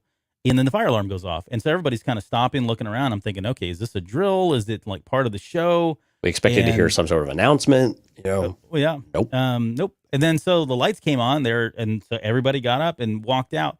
And then I did this really creepy stalker thing where we were walking out, and I happened to look behind me, and there's this like menacing of a man, super tall guy behind us. It just happened to be Kevin Scott, and he was way back there. I told Jonesy, I was like, Jonesy, let's slow down. That way, he'll catch up and we can talk to him. As we're leaving in an emergency, Albert, who was telling everyone to get the hell out, is now saying, well, let me slow down, but I'm still going towards the exit. Yep. So we slowed down, and then sure enough, he finally caught up, and I was like, oh, what a coincidence. Kevin Scott, how are you? Yeah, and I Albert from the Cantina Cast. Yeah. So, but that was it. We just but those are the stories and the memories we'll take with us, right? Oh, for sure. I mean, those are the ones I mean, how do you get to walk out during a fire emergency with Kevin Scott? Right. Yeah. And then had to slow down to a crawl to be able to catch up with. But I did it. But you did it. Yeah. So that was cool. That was about that panel was fine. It was just really kind of talking about all the books that were coming out. I'm trying to remember now. That seems cool. It's so discombobulated now because of. But all credit to everybody there. They jumped right back into it and kept on going like nothing happened, and they finished on time. So yeah, that was awesome. It really it wasn't that bad of a delay either. I thought it was going to create the whole thing, but yeah. Let's see. They did the Attack of the Clones 20th anniversary. I have the hat, but that's about all I know. I didn't get to go to the panel. Didn't see anything on it. I heard it was awesome. I heard there was a lot of insight stuff, but there were no like major reveals or announcements of any sort. Right. So, Let's see, and then we got another panel we didn't go to, but Star Wars Jedi Survivor, so the sequel to Fallen Order, which all I know is it's 5 years after, I think is what they officially confirmed, and Right. coming to next generation systems only. They included a video, which if you've not had a chance to see, it looks really cool, but it's just I don't know. It's very much a teaser. Yeah, it's very much a teaser. So, The big question is who's the Jedi in the tank? Exactly. Who is that? I'm not really sure just yet. Let's see, and then kind of wrap up day 2. Other notable shows, the one we were talking about. So redrawing the boundaries of inclusion through photography and fashion. So this is Reina Santos and Issa. What's Issa's last name now? Figueroa. Figueroa, yeah. They put on a show that was really about body positivity and being inclusive of all types, regardless of who you are. But really, Reina's thing is she's a professional photographer. She's a professional writer. She's credited in New York Times, has done a number of things, but she goes around to Star Wars Celebration and she takes pictures of people that aren't thin, right? People are of plus sizes or of larger sizes, and photographs them on these very intentionally very plain backgrounds, like two white pillars and nothing else. And there's no context around. Doesn't say celebration. She's not looking for the best lighting. And she does that because she is trying to capture that moment and to make it so everybody knows that this happened, that they were there. And the focus is solely on them and the beauty of them and their costumes or whatever it is that they're wearing in that moment. So really, really great stuff. Very eye-opening in terms of where we are today in society with inclusion and diversity, and just some great work. And she continued to do that. Like she had a session you could sign up to if you want to get your picture taken, but she went around the rest of the convention taking pictures. And if you follow her on Instagram, I'll try to get it in the credits so that you guys can see it in the show notes at least. But if you guys can follow her, you'll see some of these images that she took, which is really, really amazing stuff. Yeah, what's really great about Rhina and Issa is that they're out there to educate people. They're also educators, and they love to teach and they love to learn. And I think that's one of the things that when you approach some of these things with a open mind like that, especially when you're trying to help educate others, but also still learn yourself, it really comes across in their work, and the passion that they had is just incredible. And just getting to talk with Rhina, especially later that evening. And we've known Issa for a while now, and her brother Danny, and it's just but being able to just learn more, especially for me, just to continue to learn more and broaden my own horizons is just insanely useful and enjoyable to hear her talk about things. And it was just such a joy. It was one of my favorite panels, I think, was that one in particular. Yep. There's so we'll talk about them in a little bit more here in just a little bit. Oh, by the way, happy birthday again, Danny. Danny's birthday was on this day. So yeah, so Danny's Issa's brother, and he got sung happy birthday to both at Celebration, and then we also did it for him again at the meetup when they were kind enough to come out and join us for that too. So it was a lot of fun to be able to do that for him. The whole place did it. It was really cool. The whole bar. Yeah. So really cool. And then the other show, just a quick shout out to Maggie, who's been on our podcast before. She helped fill in a couple years ago. Of course, she does Petticoats and Poppies, which is an EGM show that I produce and edit. And she's all over the place. Maggie of the Town, if you want to follow her. But she was part of a group of panels, like a powerhouse of women panel that was talking about how Rey defined a new generation of Star Wars, a new Star Wars generation. I didn't get a chance to go to that panel, but I heard a lot of good things about it as well. So just the love for Rey was there and certainly felt by a lot of people in that one. It was really interesting. We made a comment early on, though, that we didn't really see as much Rey cosplay the first couple of days. I saw a little bit later as the weekend went on, though, but it was really interesting how things had shifted, character-wise of what you saw in the cosplay community. Yeah, I think, and I don't know, I'm not in the cosplay community, obviously, but I think what they were doing is it seemed like there were a lot more cosplay on Saturday. Yeah. I don't think like Thursday and Friday, because it's got to be hot and sweaty and, do you want to dress up all 4 days? I doubt it. It's a commitment, man. Yeah. So I feel like a lot of people just went for Saturday or Sunday, and that's where we saw the most, most of them, because there definitely were a lot more there on Saturday, but the first 2 days not so much. And then our podcast meetup. So Issa, Danny, Raina, Tuan, John, JR, who came out for a little bit there, Ron from Discord was there, Maya, and Tim. Did I miss anybody there? I think who came with Raina and Issa and Danny? Was it Justin or Justice? Oh yeah, Couldn't remember their name. He's from Germany, I think is what it was. He was out at 2019 as well. No, yeah, I forgot his name. Yeah. And I do apologize for that, but funny. But we had a really good show up though. Yeah, a really good meetup. It was really cool. And thanks again over to the folks over at Unsung Brewing, and also for Stephanie for helping get that organized for us and having the space saved for us. It was we had a really good time. So my quick story on that one. So we sat down and everybody. So I bought everybody beers. First off, you're welcome. First round was on me. After that, you're on your own. And of course, everybody bought the most expensive beer and most expensive wine. That's fine. I signed up for it. But I was sitting there and I'm thinking, man, I'm hungry. And so the guys went out and got some food. And they came back and they're like, yeah, there's a barbecue place over there. And so, and it's, I don't know if it was called Texas Barbecue, but it was a Martin. They advertised it as Texas Barbecue, yeah. Okay. Martin was the other guy. Thanks, Tuan. So they advertised this as Texas Barbecue. And of course, I'm a, red-blooded Texan. I decided I'd go out there and take a look. So I went out there and, because I noticed when they put the plates down, I didn't have that like Texas barbecue odor, like the scent, right? Not odor sounds bad, but the smell. Yeah. And so I go back there and I'm watching the guy, and this is before I placed an order. This big, like, he looked like a big Samoan guy was out, like he was sitting there in the back cutting barbecue up, and I'm watching him. He's looking at me. I don't think he thought too kindly of me at first. And I said, hey, I got a question. I said, what do you guys use for? I said, I'm from Texas. I'm actually from Austin. Trying to show myself up here that I'm some kind of a expert. Trying to give yourself some street cred there. Yeah, of course. Well, I mean, we got like 5 of the top 10 Texas barbecue places within like 40 miles of here.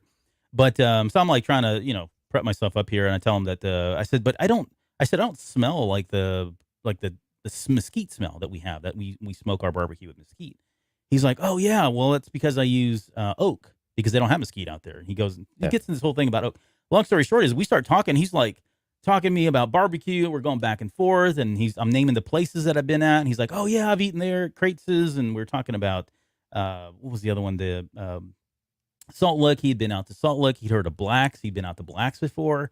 Next thing I know, he's like, oh man, you know what? I'm gonna hook you up. So he ends up giving me, like, I only ordered like 2 things, but I ended up leaving there with a half a pound of brisket, a half a pound of pulled pork, and half of an entire chicken, like 5 slices of bread. He gave me he's like, oh, I'm going to give you some of this and that. He gave me like these, like Hawaiian, pickles, like they were dill pickles, but they were Hawaiian types, which were amazing. And then he had like these, red, onion type, pickled red onions, which we don't do. Pickled red onions, right. Yeah. We don't do red onions here. We do pickled white onions, but not red. But yeah, I come back and I've got like 2 massive plates of food, and these guys are looking at me like I'm some pig. Like I voluntarily ordered. First thing he came back, he's like, I did not order all of this. And we're like, well, you have it. So yeah, right. He was making up for that $38 hot dog he bought. Exactly. So, but I don't know, man. Shout out to that guy for just hooking me up. Of course, they were closing up, so I'm sure he was just trying to offload this stuff so they didn't have to pitch it in the garbage. But it was super generous of him, and I think I ate most of it. The barbecue was good, though. It was solid. Their spicy barbecue sauce actually was quite good. Yep. So, he gave me jalapenos too. Okay. Those jalapenos were massive too. Massive, yeah. So, a great time. Thank you guys again for to everyone that came out for the meetup. Unfortunately, I didn't have my buttons or any of the other swag, but we'll figure out how to get those to you at some point. All right, day 3. Let's roll into day 3. We had started off with Mando Plus, and we got our first glimpse of Ahsoka. Now, this footage is out there. It's unfortunately, again, another, under the leg cam, or I don't even know how this guy filmed it or whatever. But we are going to break this down at some point. But I guess the highlights are we're getting live action Chopper, live action Hera, live action Sabine, live action Huang, if you are familiar with that character from Clone Wars. And the cool thing about that trailer is just the response, like the audience response. It's so visceral, and so there's so much excitement in the room, especially with the way that ends. You get to see Sabine walk into the shot, and you get to see her right shoulder And that's kind of how they left it. That was kind of like the big cliffhanger there at the very end of it. But I know you've had a chance to see a lot of it, but Yeah, I mean, this is good stuff, though. yeah, they confirmed Natasha Liu Bordizzo is definitely going to be Sabine. Oh, Still a bit of speculation on who Mary Elizabeth Winstead is going to be. Some people believe that she's going to be playing Hera at this point, but we'll have to see. Of course, that's Ewan McGregor's wife now. Mm-hmm. But yeah, I mean, the reception has been amazing. And of course, anytime you walk up and see, the mural that you noticed from Rebels, you just see that still, you're just like, all right, cool. This is like Rebels season 4.5, right? Yeah. I think a lot of that started to come about, of these other, this new material is almost like a fit in between, or an epilogue of sorts in some ways.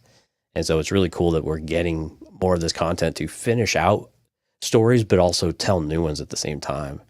And so I think that's really cool. Of course, now there's a lot of speculation on what's going on with Ezra and who's going to be playing Ezra. I'm seeing 2 other new names surface lately, so we'll have to see what comes of it. But yeah, hopefully we can get a cleaner video of that. And again, that might be something that maybe makes a little bit more further on, like Disney Plus Day, but I think that might be more of like an Investor Day call or something like that at some point. Yeah.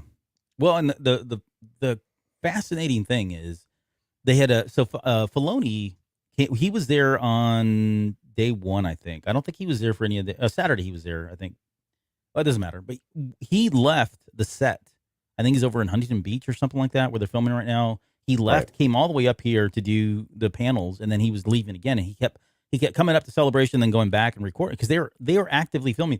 They're only a week into filming, and somehow they were I don't know. Somehow he said, although we were only a week into filming, we had to bring you something. And That's crazy. Yeah, so was the not footage- expecting that. Yeah. so the footage that we see is like of within the first week only, maybe 2 weeks at most. So there's not a lot, but there are some pieces in there, and there's some speculation around some things that we'll get into. But Yeah, it was cool. Rosario Dawson was able to come out. They don't film on Saturdays apparently, so she was able to make an appearance on Saturday, and so yeah, it all kind of worked out that they were able to have some people out there, and make sense for that to be on Saturday on the day 3.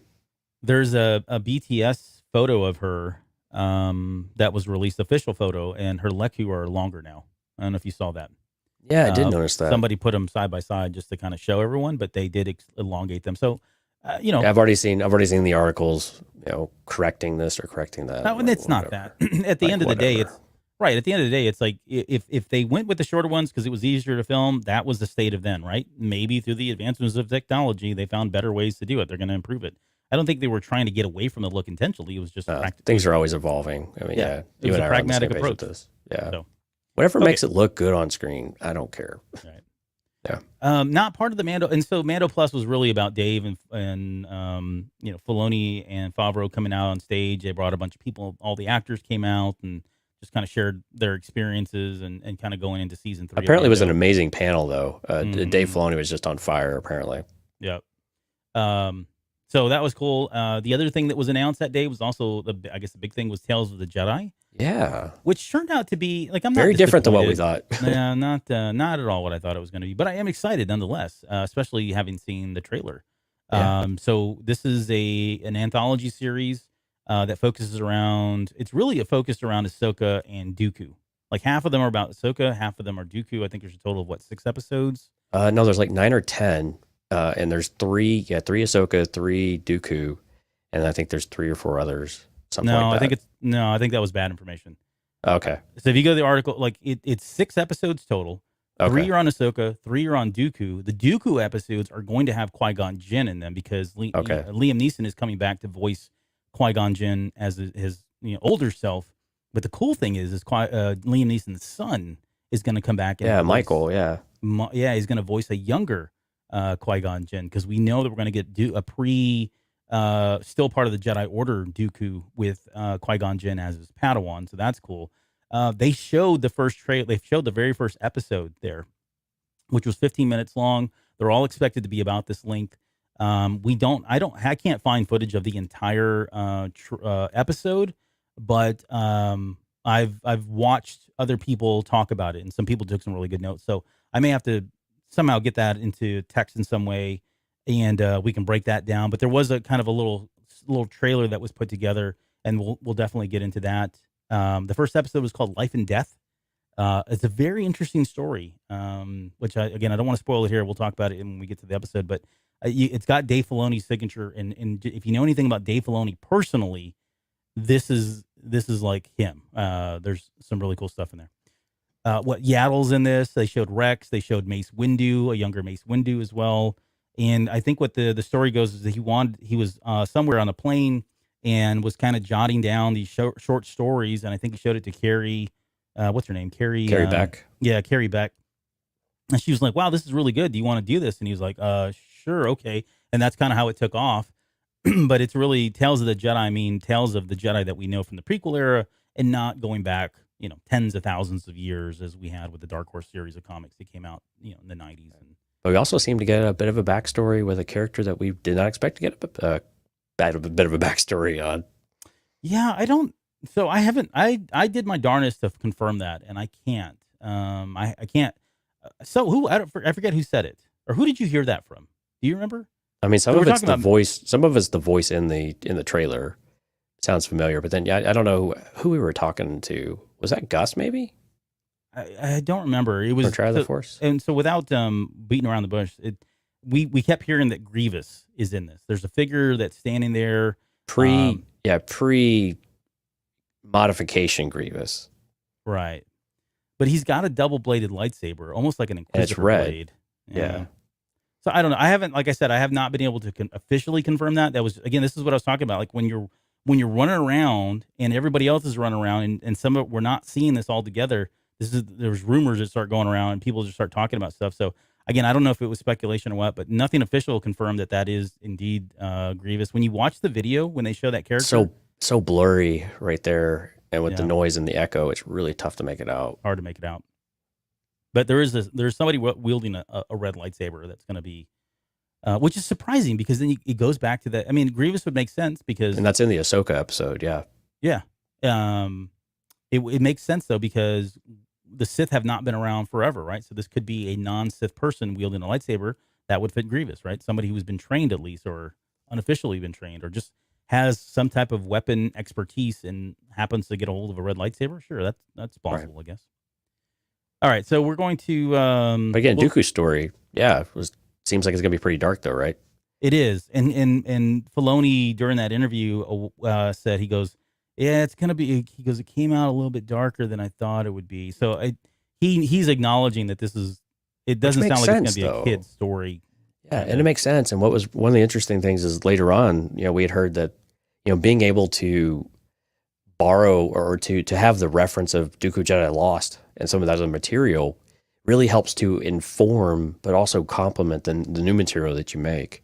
Mm-hmm. And you can look at things in certain ways, and they're drawing from some of these material that Kevin Scott had made and whatever else we've had in the past. And so I think those are what really makes it cool, is that it can still fit within these timelines, because they want to be very careful not to go and undo anything and to take away the impact and the power of that original story. And so how do they do this? Because it's a little bit younger Dooku. We see them with a blue lightsaber, not his Sith lightsaber. Mm-hmm. And so, but yeah, these are going to be interesting. I'm really curious to see what they do with these and how they feel. Will they feel like Clone Wars episodes, or which I think some people are kind of equating it to, or is it going to feel like something really unique and kind of standalone that just fits in the gaps here and there? Something maybe more akin to the Tartakovsky Clone Wars series than what we've had in a while. Yeah. We forgot to mention Gungi, by the way. The Wookiee with the brown, the wooden lightsaber hilt. Oh, well, that's in the Bad Batch.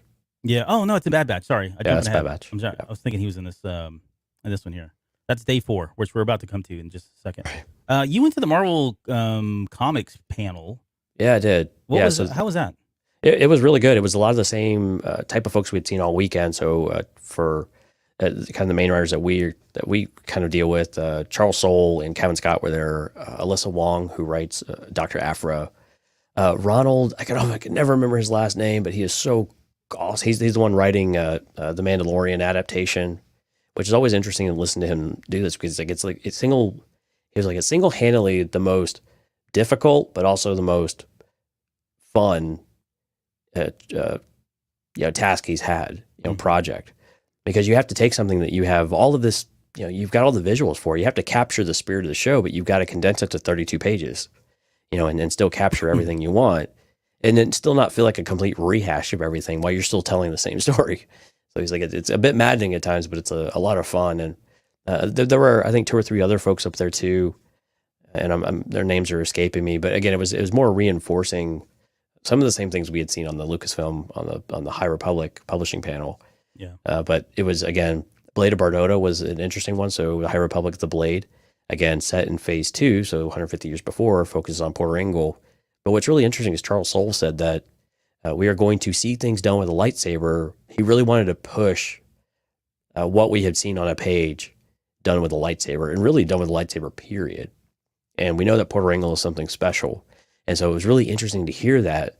But what was really interesting, and they had said this in the High Republic panel, and you and I looked at each other, and he doubled down on it here, was in the Vader series, he introduced something called the Barrage Vow. And this is basically where the Jedi put themselves into exile to study the Force and to effectively kind of repent, for something. And so, and I believe the character's name is Karak and Fela in that series. And so we're going to get the backstory on that here, presumably with Porter Engle. It's going to really inform a lot of what we see him, and especially in light of the Jedi, and why he's the cook and retired, but also what makes him the legend that he is. And this is a bit before he's the legend. And so we get to see that on the page and in the stories. And it's just going to be, I think it's gonna be really cool. And the first cover was really cool. It's just, like it's a really unique lightsaber hilt and blue blade, and really neat. So I'm really looking forward to that series. But again, Marvel Comics, man, they had everybody there. A lot of it was just talking about kind of the arcs that they've got going. A lot of interest on the High Republic, and there's on Mandalorian, there's like 27 different variant covers. It's ridiculous. I think I've only got like 20 of them. Only 20 of them. Yeah, dialed it back. But yeah, it was a good panel though. And again, I have like a minor crush on Alyssa Wong, not gonna lie. And I've started reading Dr. Aphra more regularly. And she said it herself, because I would have said, man, things are getting weird. And so she said, yeah, things are weird, and they're going to get weirder. And I'm like, I'm all right. I'm here for it, I guess. It is getting weird, but it's very much like Sith Eternal and things like that. So they're very relevant in Star Wars, and the Aphra has got herself mixed in all this stuff with Sana Staros and whatnot. And it's just it's a really cool story right now. So I'm really excited to see where it goes in the next few issues. Going back to just quickly on that Blade of Bardotta, it felt like they were setting him up, or I guess setting the story up as though like it's one of these things about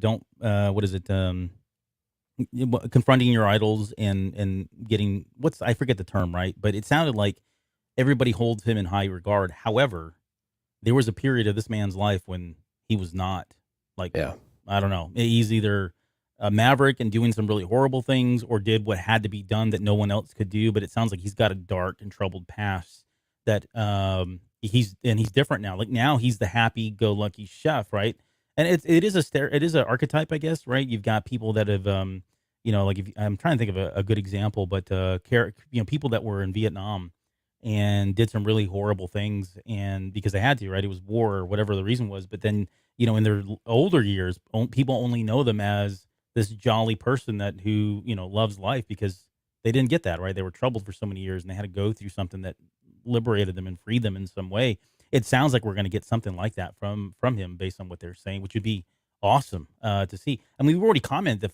I'm getting into this now, but we commented the earlier concept art that they showed of him. He's wearing black, right? And that's such a stark difference of where the Jedi are during the High Republic. They're wearing golds and whites, and this guy's all dressed in black. So what does that say? I don't know. All right. Yeah, I'm really excited about this series, and I think that starts in October, I believe. Yeah. Let's see. We also got to watch Triad of the Force. So our Puerto Rican brethren who did that show, we got to spend a little time with them on the side too, which was so much fun. Yeah. But Okatrina was on there, and Alden from Octu Radio was on there as well. So it was him and Gus and Katrina. And so they were up there talking about diversity, which came back again, I think, on day 4. There was a larger panel. They did a really good job, though. These guys, it was again another great panel that day. And these were, I just sat there after show after show after show, because there were so many good ones that were lined up on Saturday. But Triad of the Force did their thing. Shout out to them. Pink Milk was full, completely full. They're turning people away to come to this one, and this was, LGBT representation in Star Wars is really what it was about, and kind of talking about their journey. If you guys follow Pink Milk, a couple of years ago he went through some really horrible stuff with the fandom lashing out at him, and he persevered through all of that. But these guys have a really great show, and just talking about, again, that representation. Of course, the High Republic came up because that's where we're seeing a lot of this stuff more than in the TV shows and the movies just yet. But its time will come. So Brian, Mark, and then Chase, who was hilarious. He's always hilarious, but those guys did a really good job, and they got a shout out at the very end on the closing ceremony. They talked about how wonderful that particular podcast. So, well deserved. Yeah, well, very well deserved there. Got to see Newbold and those blokes over from the UK that made it out here for their Fantha Tracks live. That was a lot of fun. They had a lot of great people that came up. They had the guy from WDW that came up and talked about Disneyland and some of the park stuff that was going on. They did some music reviews. And then they had Adam Christopher, who was, again, the writer for Shadow of the Sith. And he got up there and talked about that book and what that experience was like. And so very insightful. No spoilers, of course, but that was pretty insightful. And then we got Coffee with Kenobi. Did you make that panel? No, I didn't make any of the panels, unfortunately. So that was good too. They it was all about the top 5 Kenobi moments. I'm losing my voice here. Hold on.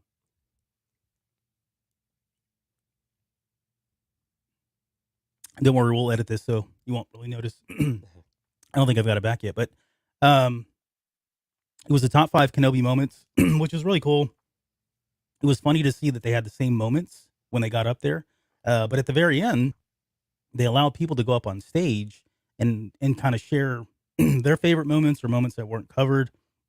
So I had an opportunity to go up there and of course, talk about, what was her name? Satine. Yes. Satine's death and all that. So that was really good. And then the after party. Why don't you take this while I you sort your voice out. Yeah. So we were fortunate to go out to, where was it? Radiant Beer Company to join John, James, and Lacey. Not participate, but just enjoy and be in the audience of the Resistance broadcast. So they did a live podcast recording. They had a great turnout. I mean, the weather outside was perfect. Got a little chilly at the end there, but getting to see the show live was a lot of fun. And Clayton Sandell was out there.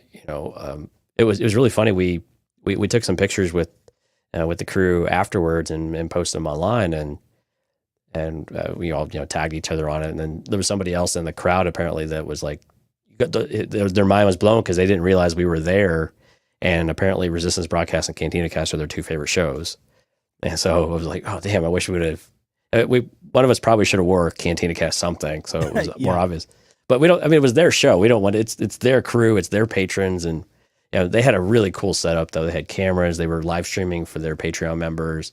They had patrons there in the crowd as well, and a little photo booth type of thing set up. And they were just having a good time. And the venue had a really nice backdoor area. It was really, and I got to tell you, best meal I had all weekend was probably there. They had a food truck out front that was doing Salvadorian food, and they had some pupusas, and they were absolutely delicious.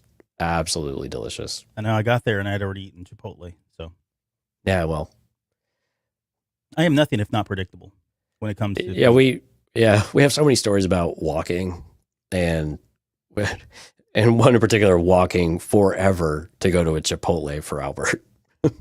It looked close on the map. I didn't know. I give you that. It did look closer on the away. map, but we were basically walked all the way down to the Angels baseball stadium.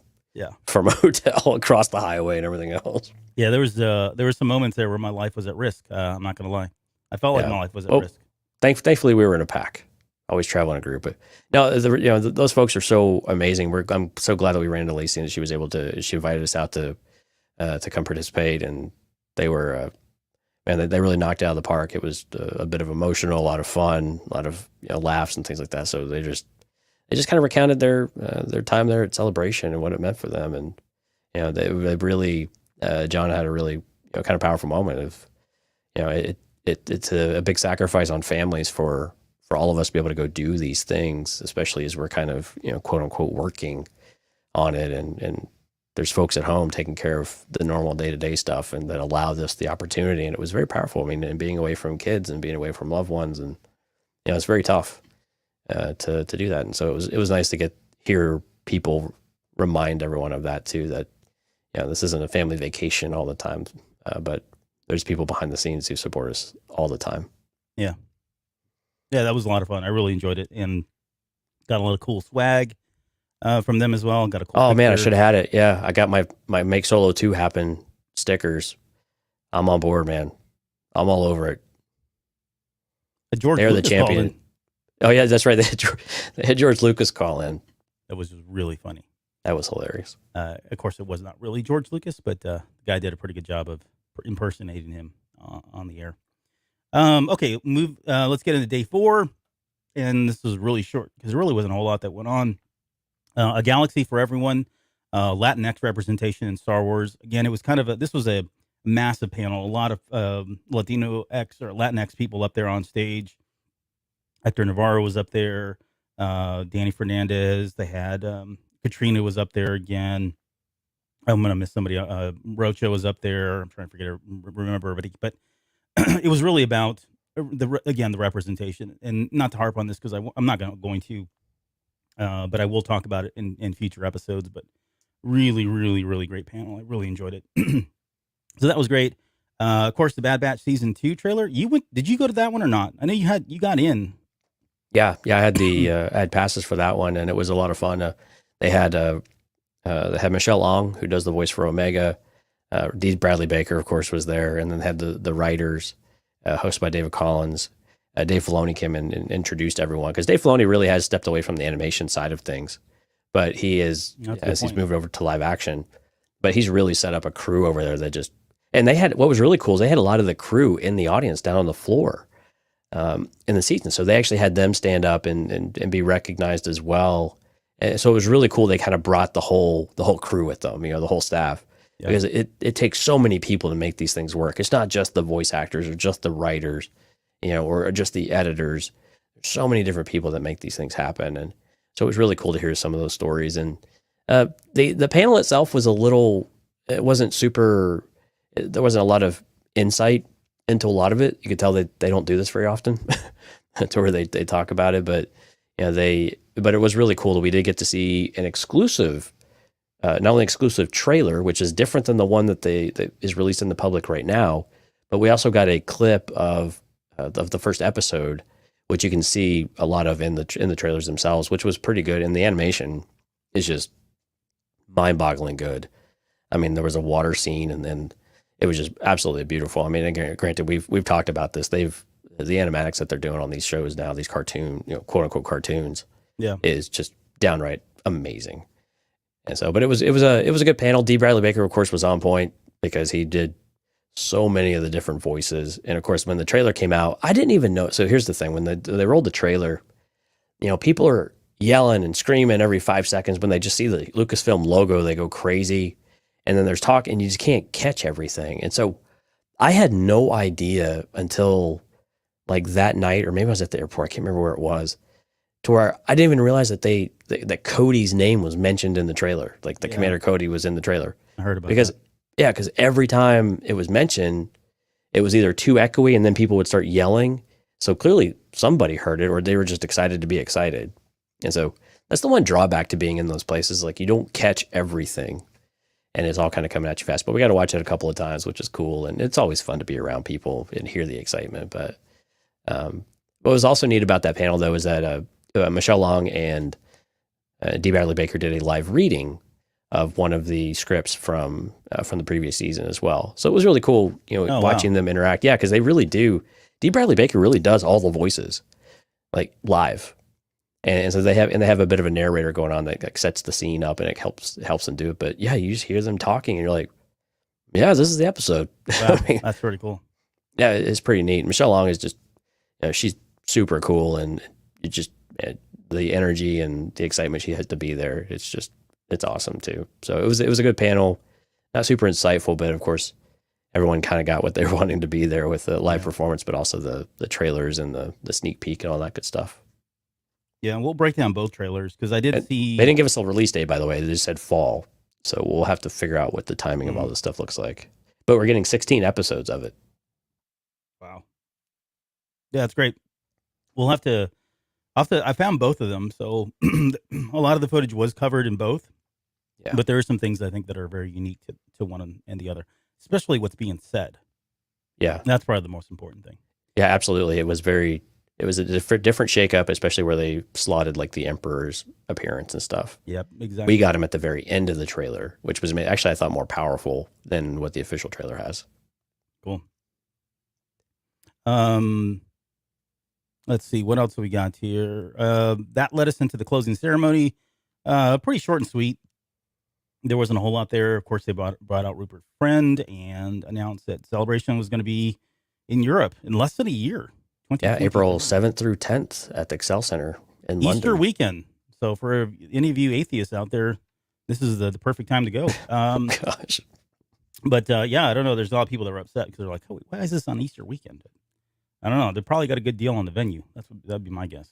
Maybe. But I mean, it's exciting for the folks on the other side of the pond, though, that have had to make the trip over here. It's been, gosh, how long has it been since it's been in Europe? 10, 12, 13 years or something ridiculous. Yeah. So we'd heard rumors that it was about time to go back to Europe. We were just curious if they were going to pull the trigger on it and be able to do it, or if it was going to be back in Orlando, because we heard a lot of debate about what the plan is for Celebration in general. But yeah, to be less than a year away, I mean, people were basically, I think I saw Alyssa Hurwitz may have gone and booked a flight and her room all that on that day. And so, and you and I are like, okay, well, is this something we're going to be able to go to? And I'm not going to be able to because I've got family events that weekend, but it's really hard to not want to go over and experience it, right? And try to do it, especially for you because you love the Premier League and all that good stuff too. I'm going to make it a week of it. But yeah, so, and then what got me thinking though is like, okay, so they do this 2023 thing in Europe. When's the next one here in the US? And is it going to be 2024? 2025? Kind of seems like it might. I mean, we might be an every year thing. So the more I sat there and thought about it, so if we go and basically beginning of the first or second quarter of 2023, what kind of news are we going to have? Because we know we've got content more or less scheduled now through about 12 months out, about 12, 13 months out. But we know by the end of 2023, supposedly there will be a movie. Right. So in April, it's possible we could get a teaser or we could get a sizzle reel or something like that. We would get more firm announcements for what's happening the rest of 2023, as well as what that next stage of 2024 and beyond looks like. So I would expect that we would definitely get, in 2023, would start to look more like here's what the actual movie slates are starting to look like. And they would have had another almost year to get that, get the people and the storylines and all of this other stuff maybe a bit more straightened out. And then when we get to 2024, if we come back to the States, then you start to say, okay, this is an opportunity now where we have to really firm a lot of that up. And also, where do we go from the rest of the stuff? I mean, is there more Mandalorian? What has changed after that point? We know we've got Andor for another year or two, so we know that we'll have Andor this fall, and then we'll have Andor, probably again some point next year, maybe in the fall, maybe summer, something like that. So again, we know that there's going to be new content for them to announce at 2023, and the funnel is full, I imagine. So I think there will be something for 2024 for us to get here if they want to bring it back. Yeah, that's kind of what I'm thinking. I'd rather be the next U.S. one. I wish they would do one down here. I'm being serious. Like, it'd be hot if we did it anytime in April, but we did make comment about that though. I mean, at least waiting in lines and stuff was tolerable out in California. I couldn't imagine doing this outside in Texas or Orlando along the Gulf Coast. Is really tough. Yeah, I would imagine they'd go do something like in Dallas. They've got some pretty big stadiums and that sort of thing up there, but that'd be cool. If not, I'd take a middle of the road kind of Chicago type thing. I'm not that excited about going to Orlando because it'd be so hot and sweaty, but honestly, I'll go wherever they have us go. So yeah, and again, you got to take a lot of those with a grain of salt. But I mean, supposedly Chicago's not in the running anymore. But again, I don't. These same people were also telling me like, oh, it's definitely in Orlando next year too. Everybody was saying it was Orlando. Oh, 100% Orlando. I've already heard it. I'm like, Right. I mean, they started to Okay. convince me because before we left, I was like, I'm pretty sure this is going to go overseas next year because it's just been a long time. We've got a lot of content coming, and I think they're going to want to do something over there. But they basically convinced me while I was there. I was like, all right, well, I guess it's in Orlando. As soon as Rupert Friend came out, I was like, okay, well, I guess it's in the UK. Why would they bring him out here? Exactly. Yeah. So, all right, well, I guess we'll leave it there. I mean, it was, of course, too many memories and an amazing time, all things considered, even with some of the problems. You haven't. No, you didn't tell the Carrie Jones story. Oh, I didn't tell the Carrie Jones story. No. Okay, so I've already ruined who it is, which is part of the story. But okay, so really quickly, I think it was the second day. No, the first day we were there. I wore my black chrysanthemum shirt. The convention was over. Jonesy and I were sitting there. We're waiting for the lift guy to come by and pick us up. And I just happened to look over my shoulder off to the right. And way out in the distance, I saw these like piercing eyes, like laser focused on me. And the story gets a little more intense every time, by the way. Well, yeah. So I looked away, didn't think much of it. And of course, Jonesy's on his phone playing games or whatever he does when he's not. Well, MPQ, baby. Yeah, talking Star Wars. And so I'm like, that was kind of weird. Somebody's like staring me down. And so I just kind of slightly looked over again, and he was closer, right? And I was like, oh my gosh. And I'm thinking to myself, like, what happened? Like, what did I do? I must have pissed somebody off. This guy looks like he wants to, kill me or kick my butt in some way. And so I'm like, okay, surely he's not going to like come around. And before I even finish that thought, he literally comes around me. This is a massive, big, tall black dude. Comes around to the front of me. He's like, hey, can I get a picture with you? And I'm thinking, and I said, is it the shirt? And I was trying to be funny because, maybe he was a Black Chrysanthemum fan. Surely it wasn't because he listened to the Cantina Gas. And he goes, yeah, because of the shirt. He goes, that's me. And I looked up and I was like, holy bananas. It's Carrie Jones. And yeah, that's what I looked up. I was like, holy crap. Huge. He's huge. And when what I've been telling people is, if you remember in the Book of Boba Fett, when there's moments in there where Chrysanthemum looks at the camera because he's looking at Boba Fett or whoever it is, and he's got those eyes, and you know what I'm talking about, those eyes that look like he's going to kill you. That's exactly how he was looking at me when he was coming down. And it was recognizable, but at the same time, it was unrecognizable. It just looked like somebody wanted to, lob my head off. But super nice guy. I'll post, I'll post the picture on Instagram. I did it on Twitter. I'll post it on Instagram tonight. But just keep in mind, I am standing on a ladder. No, I'm standing on the curb when I took that picture. So it doesn't do him justice in terms of just how massive he is. He's huge. Super cool guy. He loved the shirt that I was wearing, and I asked him, I said, so are we going to see you again? He's like, I really hope so. Really can't say a whole lot, but he goes, my guess is you will, kind of thing. So, but no, he's like, you guys are relentless. You fans are relentless. I can't say anything. Well, I know somebody else had saw him at the Star Wars or the Mandalorian experience, and they had asked him the same question, and he told them that it was very likely. So I think he was just getting asked that question over and over again. So I mean, who doesn't think we're not going to see him, given the way the Book of Boba Fett ended, with that being his new tribe and all of that? I think it's just a matter of time before we do. So I'm excited for him. Yeah, pretty cool stories. Yeah.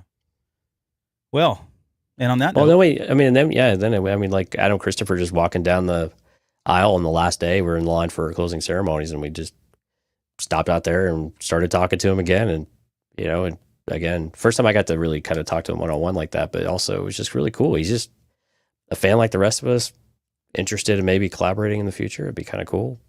And when we had, actually, that's the fun thing about these is like you meet all these folks that you kind of run in the same circles on, or people that you admire. And, it's like, hey, maybe there's some opportunities we could do something in the future. So hopefully we can make some of those things pan out and we can make something work out here.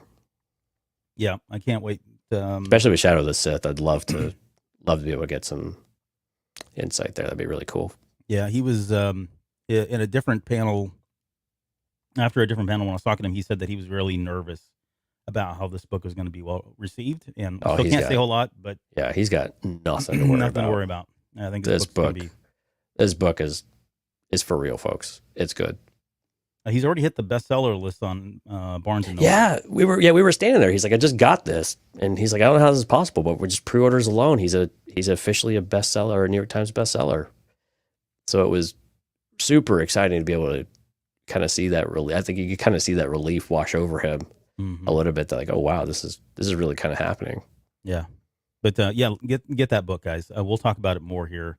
I think it comes out in about a month. It's towards the end of June.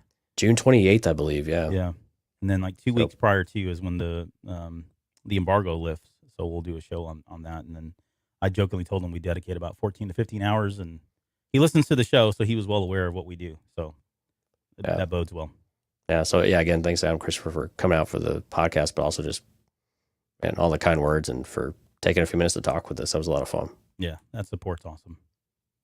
Okay, we got to get out of here because I'm gonna die. I can't even breathe anymore. I'm with you. You got any final thoughts? Any final breaths? Let's do quick shout outs. We had a bunch of people on the live stream tonight. Again, if you are not familiar, if you're listening to this on the podcast, we do live streams usually Tuesdays and Thursdays. Even on the Patreon, we do live stream it for everybody, which is on Thursdays. But we'll have to see what that schedule is going to look like here as we get back in order. But anyway, cantinacast.com/events is where you will always see. I'll post all the shows there. Of course, it gets posted over to your favorite streaming channel. YouTube might be the easiest one, but also Facebook, so you can get reminders. Tonight we had Music Train, Twan, Steph, Jonathan, Lauren, Matthew Yarborough, Dante, Jorge Castro, Richard Williams, Ash, Blastech 333, Justin, and Janora. Thank you everyone so much for the likes and loves and all the comments in the chat. Anybody lurking in the background, we appreciate you guys coming out and supporting the show. We hope you enjoyed what we had tonight. And again, like Albert said, we probably got 8 to 10 episodes of things to break down and bring all of that. I imagine we're probably going to start with Obi-Wan because we're so far behind on that one, and we're going to go third episode, so we need to get to move on that one here very, very quickly. So expect that to be coming soon. We appreciate your patience, letting us recover a little bit here as we get reacclimated to the Central Time Zone. Yeah, I've got a lot. Makes it sound like it's a big deal, right? We got these other people who have traveled, 8 hours into the future. Right. Yep. And we're complaining about 2, but 2 hours. Yeah. We've got we got no shortage of shows coming up. There's a lot to get to, like Jonesy said. I've also got, as I mentioned, I'm going to do an unboxing of the book set that's behind Jonesy right now. So that's I'm telling you, folks, you're going to want to see it. Book set for the High Republic, and then I've also got the Thrawn, the special edition book that came out. Oh snap! Yeah, I got I'm going to do an unboxing video of that. And I had one other thing too. Oh, and I still have my High Republic cards that I plan on doing, which are actually pretty cool. So I've got some time to do that. But yeah, I don't know when we're coming back on the air, but you'll hear a lot from us here very soon. So, all right. Any final thoughts? Anything else that we missed? That's it. Let's wrap it. Okay, cool. I don't have I've got to work on update credits too. I've got credits. Those will be ready by tomorrow. I'm almost done with that, I promise. So, but for now, you're going to get these, and it's been a while since I've clicked the button. Oh, and again, Michael Borda, thank you. That's the name. Who did the Patreon? Yeah, the Patreon change. Yeah. Thanks, Michael. All right. See you guys in a little bit.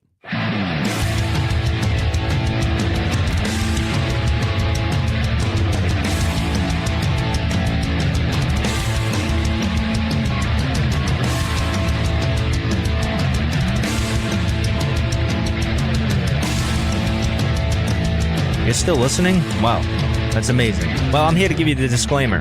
Normally we do a big, long, drawn-out disclaimer thing saying what's what and who's what and all that other stuff, but I think you guys kind of know that Lucasfilm and Disney have no affiliation with us at all, and we have none with them. We talk about Star Wars, which is their property, and all that other good, fun stuff, but I think you can tell which is our stuff and which is their stuff. If you can't, well, then send a lawyer to send an email to me, and I'll be glad to chat with them. Other than that, you know what's what, so that's your disclaimer.